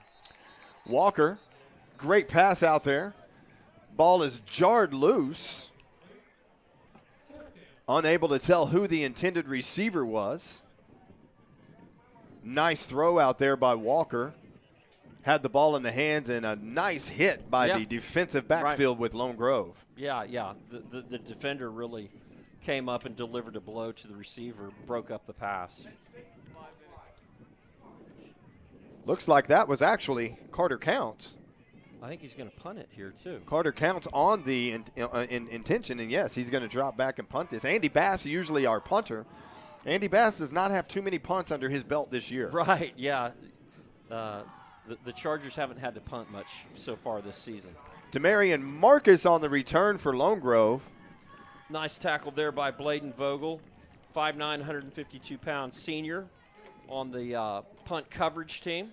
Bladen Vogel bringing a load right there. So Heritage Hall leading by the score of 41-7 over Lone Grove. 5 minutes left to go here in the third quarter. Ball on the 33-yard line. A lot of younger players getting some action here on the defensive front and also in the defensive backfield for the Chargers. Looking to make an impact, looking to impress a coach, Absolutely. looking to get some more playing time next Friday. There you go. That's the name of the game. So the give is to Kendall, right up the middle once again. Nice tackle there by number 42, Ben Showalter. There's Ben Showalter. He showed up for a couple nice tackles last week against John Marshall as well. Yeah, I think that was – he may have been in the game earlier, but I think that was obviously first down in this series. He went in and made the tackle, so good job by Ben. Boston Fuller now in at cornerback. Carter Knowles, other quarterback on the other side. The snap is to McClanahan. Nice tackle in there again. You call him out, and he wants to continue to be called out. Ben Showalter again getting through for a nice tackle for loss there. I think Callahan Lowry got a piece of that as well. Callahan Lowry, good to see him back in uniform as we talked about. Trying to see who we have back there at safety now. I think that's 44. Is that Klein? It is Klein Reuter. You're Reuter? correct. Yeah. Yes, Klein Reuter here at strong safety now. Or free safety, excuse me. McClanahan rolling to his right. Looking for a receiver. Stop and go. Looking for him downfield. And that pass is completed to number 13, who we talked about, Demarion Jackson. And yes, go ahead. You saw it, Paul. Yeah. That was a really nice route by the Lone Grove receiver. A little stop and go. He faked the out and went deep. And that was just a really nice route. Well executed play and a long gain there for the Longhorns down to the Charger, approximately 20-yard line. It looks like where it's going to be marked. It looked like the receiver, Jackson, was down, came up, getting off when under his own power right now. This looks like some more cramping issues here on a fairly humid, windy night, but the temperature's still up just a little bit here for this one. Yeah, absolutely. I think it was in the upper 80s when we kicked off, and nice route there by Jackson. So Lone Grove on the move once again, trailing the Heritage Hall Chargers 41-7 with 3 minutes and 42 seconds left here in the second half, in the third quarter. The ball is set, the time is running. After the injury timeout, McClanahan, number 12, the run dual threat quarterback for Lone Grove is trying to get out, spins out of an apparent tackle for loss. That was Lowry. That had a beat on him. Yeah, him and Showalter both almost had him in the backfield. McClanahan shook him a little bit and gained about 3 yards, 2 yards. Cleaned up right there by number 44, Klein Reuter. You saw the athleticism of the very dangerous McClanahan. Right, yeah, that was a nice move by him. Shows you how well the Charger defense has done on him all night after seeing that athletic spin move as this ball is given to number 8. That is Zane Bond, another one that we featured as a contributor for this Longhorn team, and that's going to be very close to another Longhorn first down. Got number 17 coming in for the Chargers. That is Luke Carter. Luke is a sophomore, 6 foot, 165 pounds. Good to see Luke Carter get in this game as that third down bell begins to ring once again here on the Bogert family scoreboard at Pop Murray. What a great addition to this atmosphere here. Absolutely. Lone Grove trying to get the 1 yard. They get the 1 yard. They get a couple of more. Nice hard run. That was a nice tackle by Boston Fuller. Great job, Boston Fuller. Zane Bond on the carry. That's going to be good enough for first and goal for the Lone Grove Longhorns. Yeah. The Lone Grove running back, he was running downhill. Really good job by Boston Fuller sticking his nose in there and making a tackle. The annual or weekly toss of the footballs from the cheerleading squad up into the stands. It's always a fun time as that give is over the right side, and that's to number 42 for Lone Grove. That is Stetson Bradshaw, tight end, defensive lineman, carrying the rock for the touchdown. So excited. Had a tough time keeping his feet there in the end zone. Right, yeah. He walked into the end zone. Good carry by him. So 2 possessions in a row for leading to touchdowns for Lone Grove. As the Heritage Hall cheerleaders from the track down low, bouncing them off the glass up here in the press box, showing some extreme athleticism. Yeah, I know the cheerleaders tomorrow are competing in the state meet at Tulsa Union tomorrow. So good luck to the Charger cheer squad. Good luck to the Chargers cheer squad, and with that being said, they're looking for some hardware as well. At halftime today, we had our spring state championship recognition ceremony. The boys track, boys soccer, girls soccer, boys tennis. Wow. I mean, unbelievable. Yeah. And the men's tennis tournament, the state title, the last one of last year was actually number 100. Oh my gosh. Here for Heritage Hall. Even crazier stat, that puts Heritage Hall number 4 all time in the state of Oklahoma. Wow. Only 100 state titles. 100 state titles. That's amazing. Only trailing Jinx, but Jinx has 203, but has been in existence since 1907. Okay. Bishop Kelly in second with 128, been around since 1960. Edmond Memorial, surprisingly, 126 state titles, been around since 1969, and there you have it, Paul. Heritage Hall, number 4, established in 1969, 100 state championships. That's an amazing statistic. Looking to add many more here in fall state championships. Yeah, absolutely. So here we go, 41-14, a minute and 49 seconds left here in the third quarter for Heritage Hall, as Lone Grove looks to mount some momentum as they've scored on their last 2 possessions here in the second half. Good luck to the Lady Charger cheerleaders tomorrow. Right.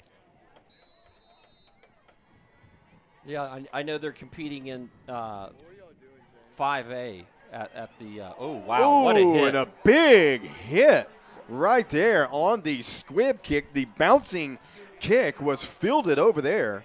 Number 1, I think that was Boston Fuller that received it. He did a great job holding on to that. Boy, we saw some toughness in Boston Fuller down at the goal line earlier, and right there, boy, that is a hard hit by the Longhorns. That was kind of a short, high onside kick, one that the coaching staff would probably want him to fair catch. That's right, and Boston willing to take that hit there. And if you notice, Andy Bass is back in the game here for Heritage Hall. Heritage Hall, maybe not feeling extreme heat, but, 41-14, you can never take anything for granted. So Bass has re-entered the game here for the Charger offense.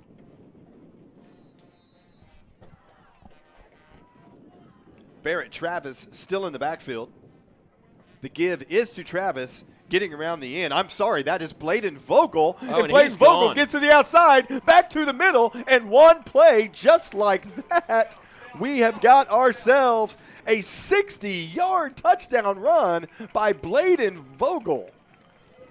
Great block downfield by one of our featured players of the game, number 55, Xavier Freeman. Great speed shown there by Bladen Vogel, and one play.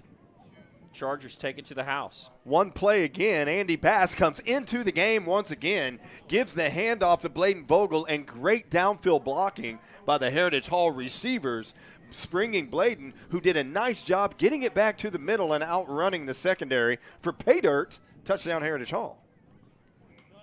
And here we go. Wes Welker. That was I knew I would do it at least once. Cal Welker with the extra point. That's Cal Welker with the extra point. In case you don't know, Wes Welker out of he's no longer eligible. Right. His eligibility has expired here at Heritage Hall. But he kicked a bunch of field goals and extra points as well. In his own right. Yeah. In fact, he kicked some in the NFL. Is that right? Yeah. I didn't know that. For the Dolphins, I remember. I think their kicker got hurt during a game, and he went in as an emergency kicker. One of those situations that anybody kick in high school, raise your hand. Right, exactly. And I'll tell you what, he was a very serviceable kicker as well. He could do it all. He could do it all. That reminds us another kicker that we had here. Had a great career at the next, Jimmy Stevens. Right. He set the all-time record for points scored here for at Heritage Hall. So up and down the line, Heritage Hall putting guys out there. Next level. I think his dad still does the chains here. Oh, is that right? I believe so. Okay. I believe so. There you go. Paul Jackson, always in the know. I mean, there's just no doubt. Always in the know. Paul been around this program, this school for a number of years now. Yeah, longer than I'd like to admit, but it sure is fun watching these kids play football. So just like that, one play, Bladen Vogel's 60-yard touchdown run, extending the lead for Heritage Hall to 48-14, minute and 31 seconds left here in the third quarter. Heritage Hall just doing what Heritage Hall does. Once again, we were talking head-to-head action. Back in 2015, Heritage Hall got the best of Lone Grove by the score of 49-71, and that was in the state semifinals that were played at Moore High School. And your son played in that game. He did right? play in that game. Yes, that was one that he'll remember for a long time. Led on to a state championship there in 2015. Right, exactly. Yeah, I think there are a bunch of good players on that team. And here's the kick. Fielded once again by number 9, Keller Stanley. A lot of kick returns to Stanley's credit tonight. And finally, first head-to-head, first time we ever played Lone Grove, 2013. You remember this game, 45-35, came out with the victory in round 1 of the playoffs. Right. Yeah, that was a good game. I think it was here at Heritage Hall. I believe so. I believe so. So 3-0 all time. Heritage Hall looking to make it 4-0. No, that was on the road. Tonight's contest. That was on the road. That was? Yeah.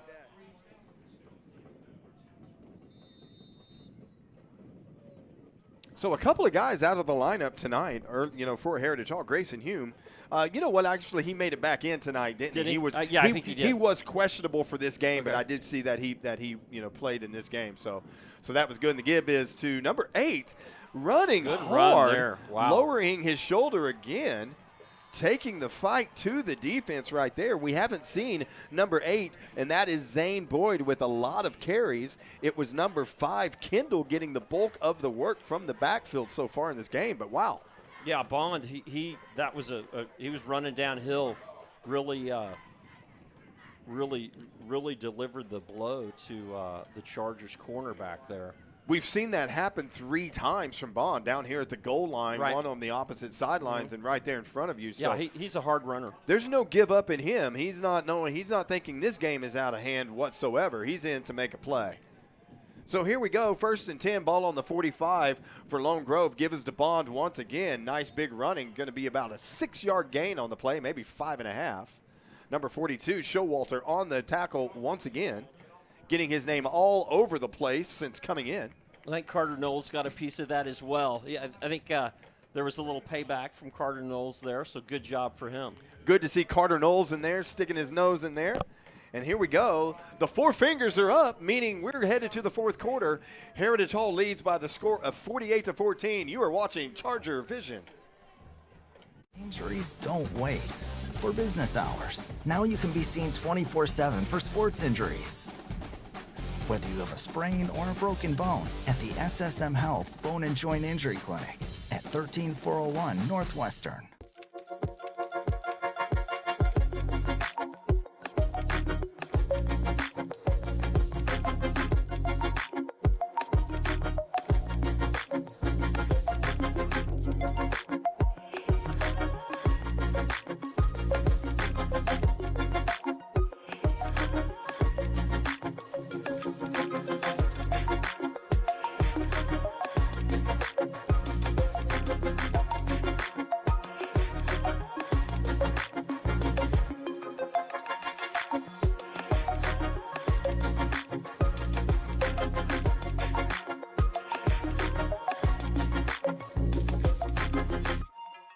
Record, maybe do that.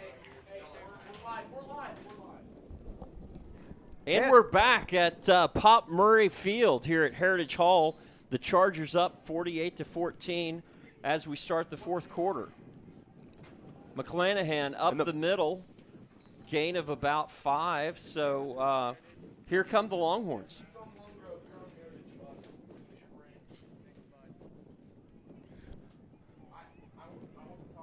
I think that's going to be enough for a first down. It looks like it. It looks like they're going to give him the first down. Nice go right there for the first play here in the 4th quarter. So, Paul, so far, we've got 3 quarters of actions in play. Tell me your thoughts on what you've seen from Heritage Hall. The Chargers have looked great. I mean, both sides of the ball, offensive, defense, have been just incredible.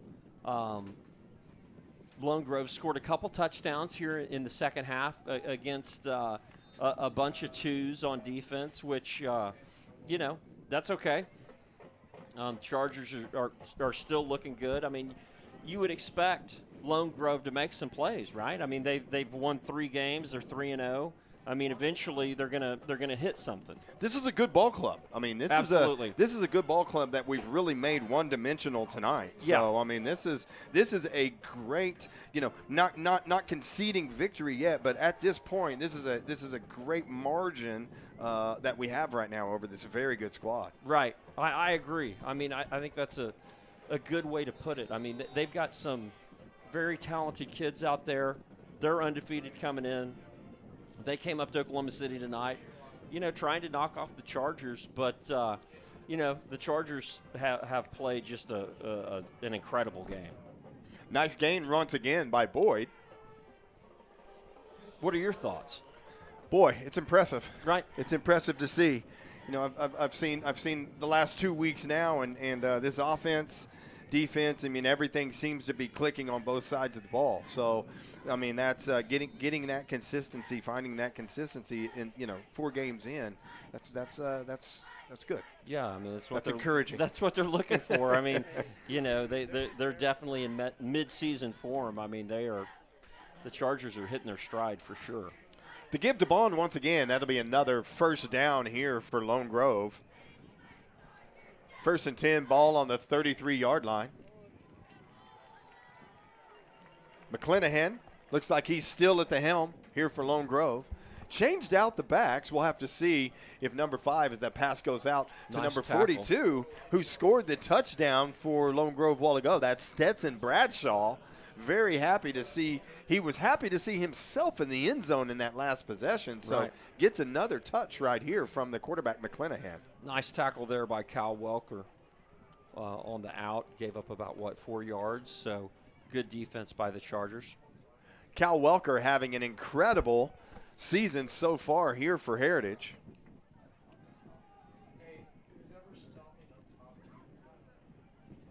Nice run by McClanahan up the middle. Gain of about 15.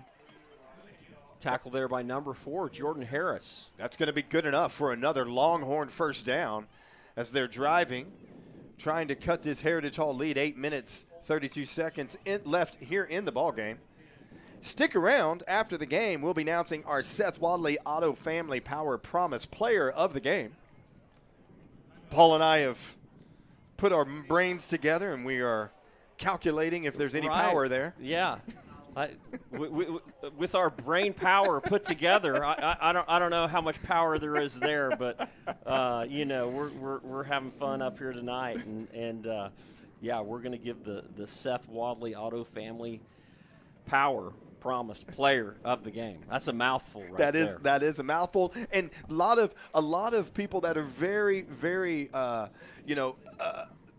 deserving of that award tonight. So it's always a tough decision whenever you have an onslaught of offense and a lot of fireworks going on and a defense that has just, come out and stuff their opponent.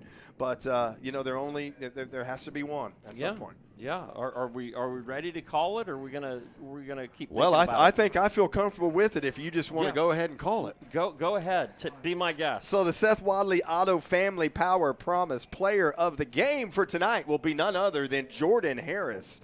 Jordan with a 60-yard touchdown run on an end around, the second play of the game, and also the recipient on the receiving end of a 97-yard touchdown reception from Andy Bass, as we talked about, a new school record. So congratulations to Jordan Harris, the Seth Wadley Auto Family Power Promise Player of the Game here against the Lone Grove Longhorns. Yeah, we'll go down to him after the game, talk to him, get his thoughts on the game tonight. So I'm looking forward to hearing what he has to say. We always love talking to these athletes on the field afterwards and feeling their energy, and especially after a performance that Jordan had tonight. So happy for that young man as the give goes up to Bond again. Looks like McClanahan, boy, getting out there as a quarterback, doing some downfield blocking. You don't see that very often. So looks like we're moving to a third down for Lone Grove. Third and short, third and about 2 yards right here, 1.5 yards. Looking to put some more points on the board at the 8-yard line of Heritage Hall. Officially, it's going to be a 3rd and 1 play right here as the third down bell rings. Little jumbo package back there that gives the bond right up the middle. Nice strong run, and that is a touchdown. Yeah, the Longhorns have kind of found something they like there. What is that, a wishbone look, I think? Boy, it sure was. I mean, it looked like the wishbone. It looked like they were just going to try to jam it in for that 1 yard, but he found a big opening and made it to the end zone. And I'll tell you what, I've been impressed with this number 8 Bond, the way he has come in and ran. He's running hard, and the Longhorns are showing a lot of heart. They're not quitting, so a lot of credit to them. We don't have the stats from the Lone Grove side of the house, but it would be interesting to see what his workload has been so far with the ever-capable Kendall getting the bulk of the carries here for Lone Grove in the first half. Kick is up, and it's good. So I think there was one thing I wanted to cover here. The games of Charger Esports pushed play on a new season recently. Last night, the Rocket League 3v3 squad of Landon Green, Seb Payne, and Will Porter swept 2 matches 3-0 and set a school record with 30 goals in one match. Landon Gasky made 2 thrilling fourth-quarter comebacks in Madden competition against Sapulpa High School to win his final preseason game 2-0. In the first game, Gasky kicked a 46-yard field goal to win 40-37 as time expired, then rallied from 17 points down to win on a touchdown with 36 seconds left. On Monday, senior Will Porter will play his first FIFA 23 preseason match. Be sure to follow at the Hall Esports on Instagram and X, and subscribe to their channel on twitch.tv/the Hall Sports to find out what all the buzz is about. So esports getting after it. Congratulations to Heritage Hall Esports, a relatively new addition to the sporting family here at Heritage Hall. I believe 3 years now since its inception. And you know what? You that's not fair. You got football and soccer. Okay. My read was not football and soccer. What was it yesterday? I don't know, but I had never heard of any of it. Congratulations to our esports team. That's right. And Luke Stillman and the guys just really going out and making Heritage Hall proud once again. Heritage Hall doesn't have anybody deep right here. Ball goes into the end zone. I guess they were looking for the onside kick Looking for the short kick, the pooch pick, the onside kick. So we've got 7 minutes left in this ball game. 1st and 10, Heritage Hall starting at their own 20-yard line. We'll take a look and see who's coming in to take over the quarterback duties, and it is Andy Bass once again in the game, which might lead you to believe. And well, let's see. We've got a few other personnel in there. I still see Davis, Rhett Davis in here, Cal Welker, some of those guys. Yeah, Bladen Vogel in the backfield still. It looks like the ones for the most part, on offense. Makes you wonder the couple of series without Bass if there was a twinge or something. Yeah, I don't know. I don't know. That's a good question. But Hudson Ferris and Walker Nelson came in and yeoman's work. Absolutely. Took care of things. Got those guys some snaps, some experience, so good for them. That's exactly right. Going to get hurt a little bit. Rounding out some of the alumni out there, we've got Billy Ross at Emporia State, Philip Smitherman at Harvard, a senior, Will Dunn, South Dakota, junior. We got Robert Embro up at the Air Force, a junior at Air Force. Jaden Williams, Missouri Western State, a sophomore. And, Ori Walker up at OSU as a freshman. So a lot of guys contributing at a new level, and then Ori Walker making the practice squad for OSU as a walk-on as well. So many familiar names. If you've been watching ChargerVision over the last few years, you recognize all of those names and understand the contribution they made here at Heritage Hall. Absolutely, yeah. A bunch of good football players there. Couple that jump out at me, Philip Smitherman and Will Dunn, both from the class of 2020. Philip is playing at Harvard. Will Dunn at South Dakota. I know Will Dunn had 2 tackles in week 1 against Missouri, so good job, Will Dunn. Gives a Bladen Vogel getting around, breaking a tackle, breaking 2 tackles, and Vogel almost took it to the house once again. Yeah, nice run there. Brought down on a shoestring here at the 45-yard line as Heritage Hall looks to extend this lead a little bit. And another interesting fact from our Seth Wadley Auto Family Power Promise player of the game, Jordan Harris. Jordan Harris came in tonight leading this team in receiving with 263 yards, also leading this team in tackles with 19. Is that right? Okay. So showing up on both sides of the football is Jordan Harris. Absolutely. And he's had a great game tonight as our Seth Wadley Power Promise player of the game. Barrett Travis with the carry. There it is. Travis breaks the tackle, gets back to the middle, breaks another one, and refusing to go down. No matter what, Barrett Travis said, I don't think so. Yeah. As the Lone Grove Longhorns tried to take him down there right near the line of scrimmage. Good run by Barrett. He's 6'1", 186 pounds, a junior, getting the bulk of the carries from the running back position for the Chargers this year. It appears Coach Bogert feeling a little bit more confident, feeling a little more calm right here as Hudson Ferris re-enters the game for Heritage Hall. And some of those, we see Cal Welker coming out right here, getting some other guys now in the backfield in the lineup as Hudson Ferris takes over for Heritage Hall. 1st and 10 at the 25-yard line. The give is right up the middle there. Nice hard run for about 5 yards. We're waiting to get a number. I think that's Walker Waddell, if I'm not mistaken. Was that 19? Yes, number 19 right there. Good carry by Walker, a freshman, getting some little varsity action there. I'm sure he's excited about that. Nice job right there. 5'11", 150 pounds, and watch Walker Waddell that we've seen from so many of the young freshmen here at Heritage Hall. He'll be about 20, 25 pounds heavier here in a couple of seasons. Yeah, he'll grow a lot.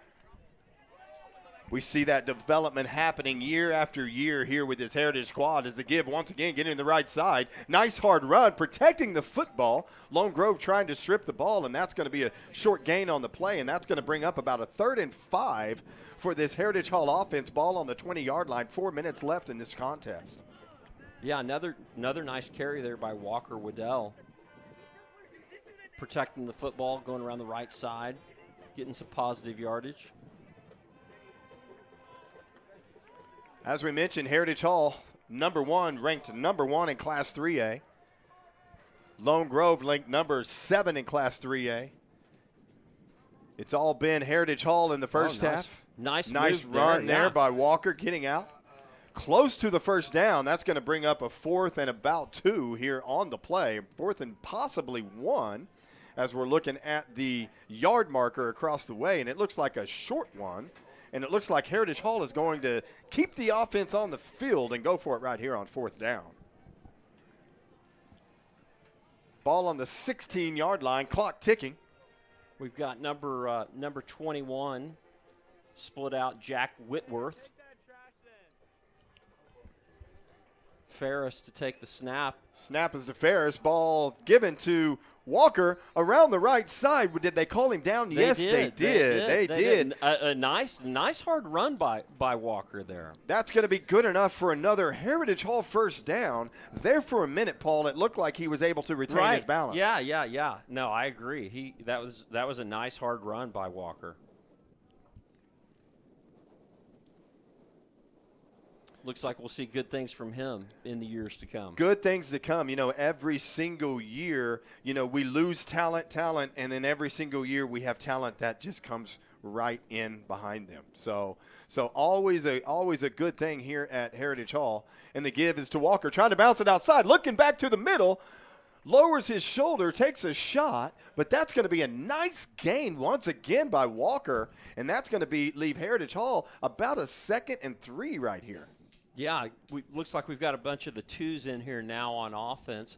We've got number 75, Stephen Wilson in. Number 78, Caleb Blue. So some new faces. Want to call out their names, give them some credit. Always feels good to get your name called out on ChargerVision. No doubt, sticks with you, and here it is. The give is once again to Waddell. Going up the middle, lowering his shoulder, and there it is. Touchdown, that is pay dirt. Touchdown, Heritage Hall on a nice 5-yard run there by Walker Waddell. Yeah, he got some work on that series. How many carries in a row was that? Was that 4 or 5?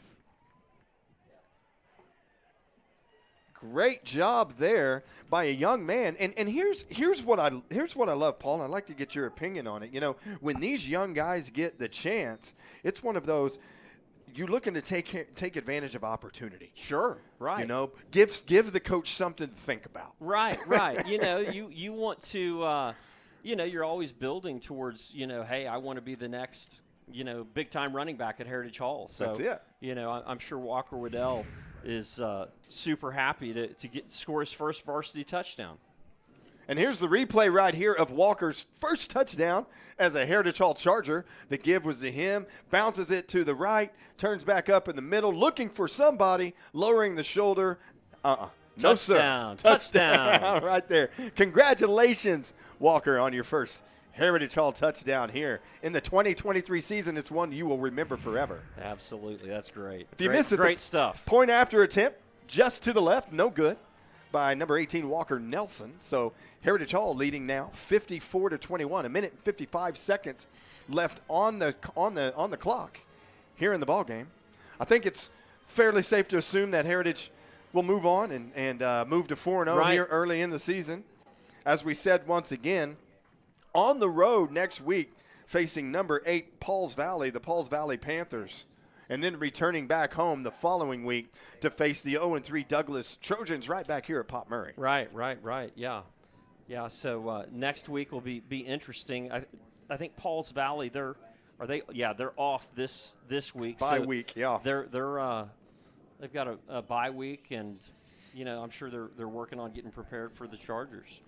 this Heritage Hall team is so – we've seen over the years, they're so difficult to scout because we can change our game plan in a moment's notice and throw a completely different offense at you. It's what the Bogerts have been always so incredibly talented at doing. You're right. I mean, the number of different formations they run on offense is really, really impressive. I mean, there was a series earlier in the game where, we did kind of a quick pitch around the left side and then – came back right the next play, 5 wides. So, they really keep the defense, that's exactly right. Moving around. And what we've seen this year, we know, I mean, we will all admit that the offense starts and stops with Andy Bass. Sure, right. But what we've shown so far is so many skill guys out there getting an opportunity to contribute. And, boy, if you just kind of trying to line up and take out Bass, number one, that's going to be very difficult to do. But if you happen to, he's just going to dump it out there to our skill guys and let them run. Right, yeah. Bladen Vogel, Barrett Travis, Jordan Harris, Rashad Smith. I mean, all these guys are playing big-time football. So we're winding down to the end here. 1st and 10, ball on the 33 for the Longhorns. McClanahan, going all the way here for Lone Grove. Lone Grove, nice little handoff. Looking back to the middle, we have not seen him yet. That's Riley Powell, the junior running back linebacker, number 34 there for the Longhorns. Nice little run. Another probably example of, hey, young man, here's the ball. Go see what you can do with it. Yeah, nice tackle there by number 66, Danny Nasser, hustling down the field and making a play. Attaboy, Danny. It's what we like to see right there. 1st and 10, ball on the 48-yard line for the Longhorns, minute 10 seconds left. The snap, actually, in the give, working back to the middle, getting all kinds of pressure, and you're not going to get away from this swarming defense. Number 83, Jack Holbrook, was in the backfield and almost made the play, and then I think he got back in on the tackle. Way to stay with the play, and that was number 4, Tatum Quinn, sophomore quarterback, defensive back, now in for the Lone Grove Longhorns. Young man, looking to make a difference here. Deep into this game, 30 seconds left in this ball game. 2nd and 14, ball on the 44-yard line. The give once again to Riley Powell along the right. Nice run. Tiptoeing up the sideline, picking up an extra few yards. Nice tackle. Did a good job of staying in bounds. I think that might do it for us tonight. And he's in bounds, and the clock ticks as we wind down right here. And we have to say that is going to be win number 4 on the 2023 season here for your Heritage Hall Chargers. We are going to take a break, and we'll be right back with an interview with our Seth Wadley Auto Family Power Promise Player of the Game. That's going to be Jordan Harris, and we will wrap it up. Heritage Hall wins by the score of 54-21. Come right back here. You are watching ChargerVision TV. Oklahoma City, I'm Miles Perry, and I want you to tune in to my show, Super Prep Live. Super Prep Live takes an in-depth look at the Oklahoma high school student athlete and what makes he or she become great at what they do. Super Prep Live can be heard on OKC's CBS Sports Radio 105.3 and Instagram Live. Make sure you tune in and learn about the next great student athlete on Super Prep Live with me, Miles Perry.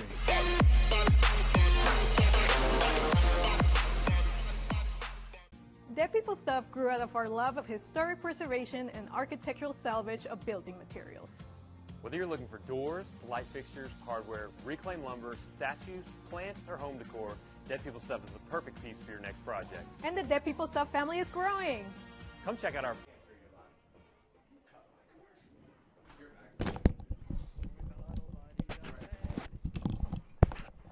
And we are back.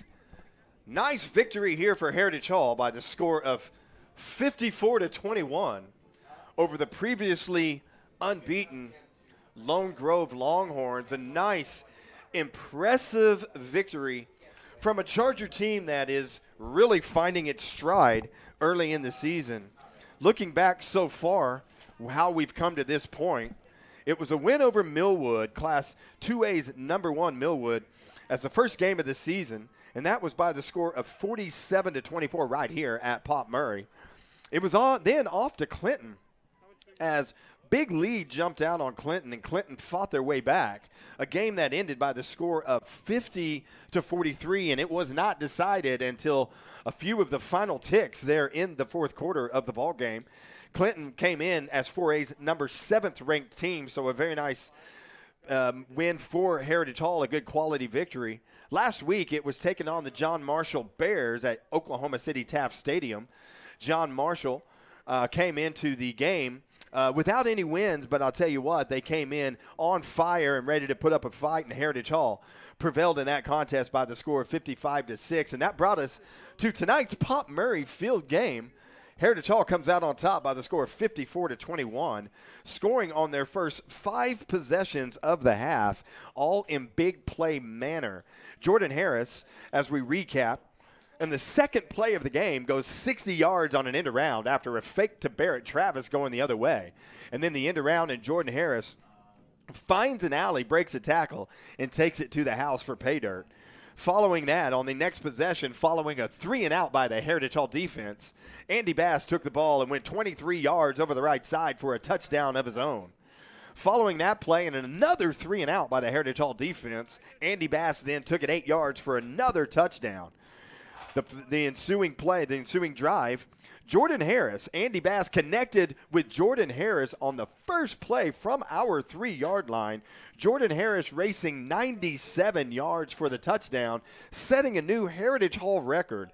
In order to set records at Heritage Hall, they have to be extraordinary plays, and it just turned out that you witnessed a new Heritage Hall record as a 97-yard pass and catch from Bass to Jordan Harris. Following that, Rashad Smith got in the touchdown game with a 10-yard pass reception from Bass, and then Carter Knowles finished it off with a 23-yard touchdown pass from Bass. And then as the scoring continued, Bladen Vogel took a pitch over the left side, got back to the middle, and raced 60 yards down the field for a touchdown run. Heritage Hall on the night turned the ball over 2 times on downs and only had 1 punt on the evening. Finishing out the scoring right there at the end. In the fourth quarter, it was Walker Waddell with a 5-yard touchdown run, capping off the scoring, putting 54 points on the board for Heritage Hall. As a tradition here at Pop Murray Field, after every win, you see the team headed to the bell, the Shepherd Bell, to ring that bell signifying another victory here at Pop Murray.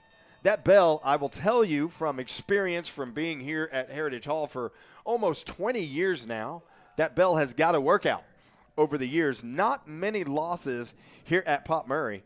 And Heritage Hall, once again, tops Lone Grove by the score of 55-21. We anxiously await the Seth Wadley Auto Family Power Promise Player of the Game tonight, Jordan Harris, who's going to be meeting with Paul Jackson down at the field momentarily following the team meeting, following the prayer, and also always the ringing of the Eddie Shepherd bell. So Heritage Hall does a good job. We're going to take a quick break, one last break of the night. Heritage Hall with a big win by the score of 54-21. You are watching Heritage Hall football on ChargerVision.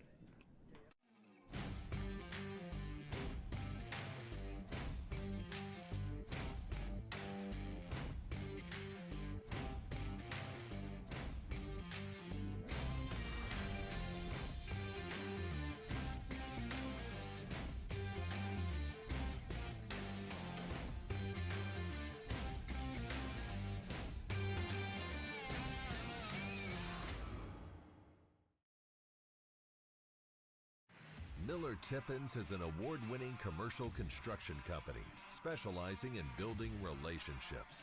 Our mission is to improve the lives of the people we serve. Exceptional work requires an exceptional team. No matter the scale of your project, we are committed to delivering excellence from our owner-driven team with over 100 years of combined experience. Let us be your A-team.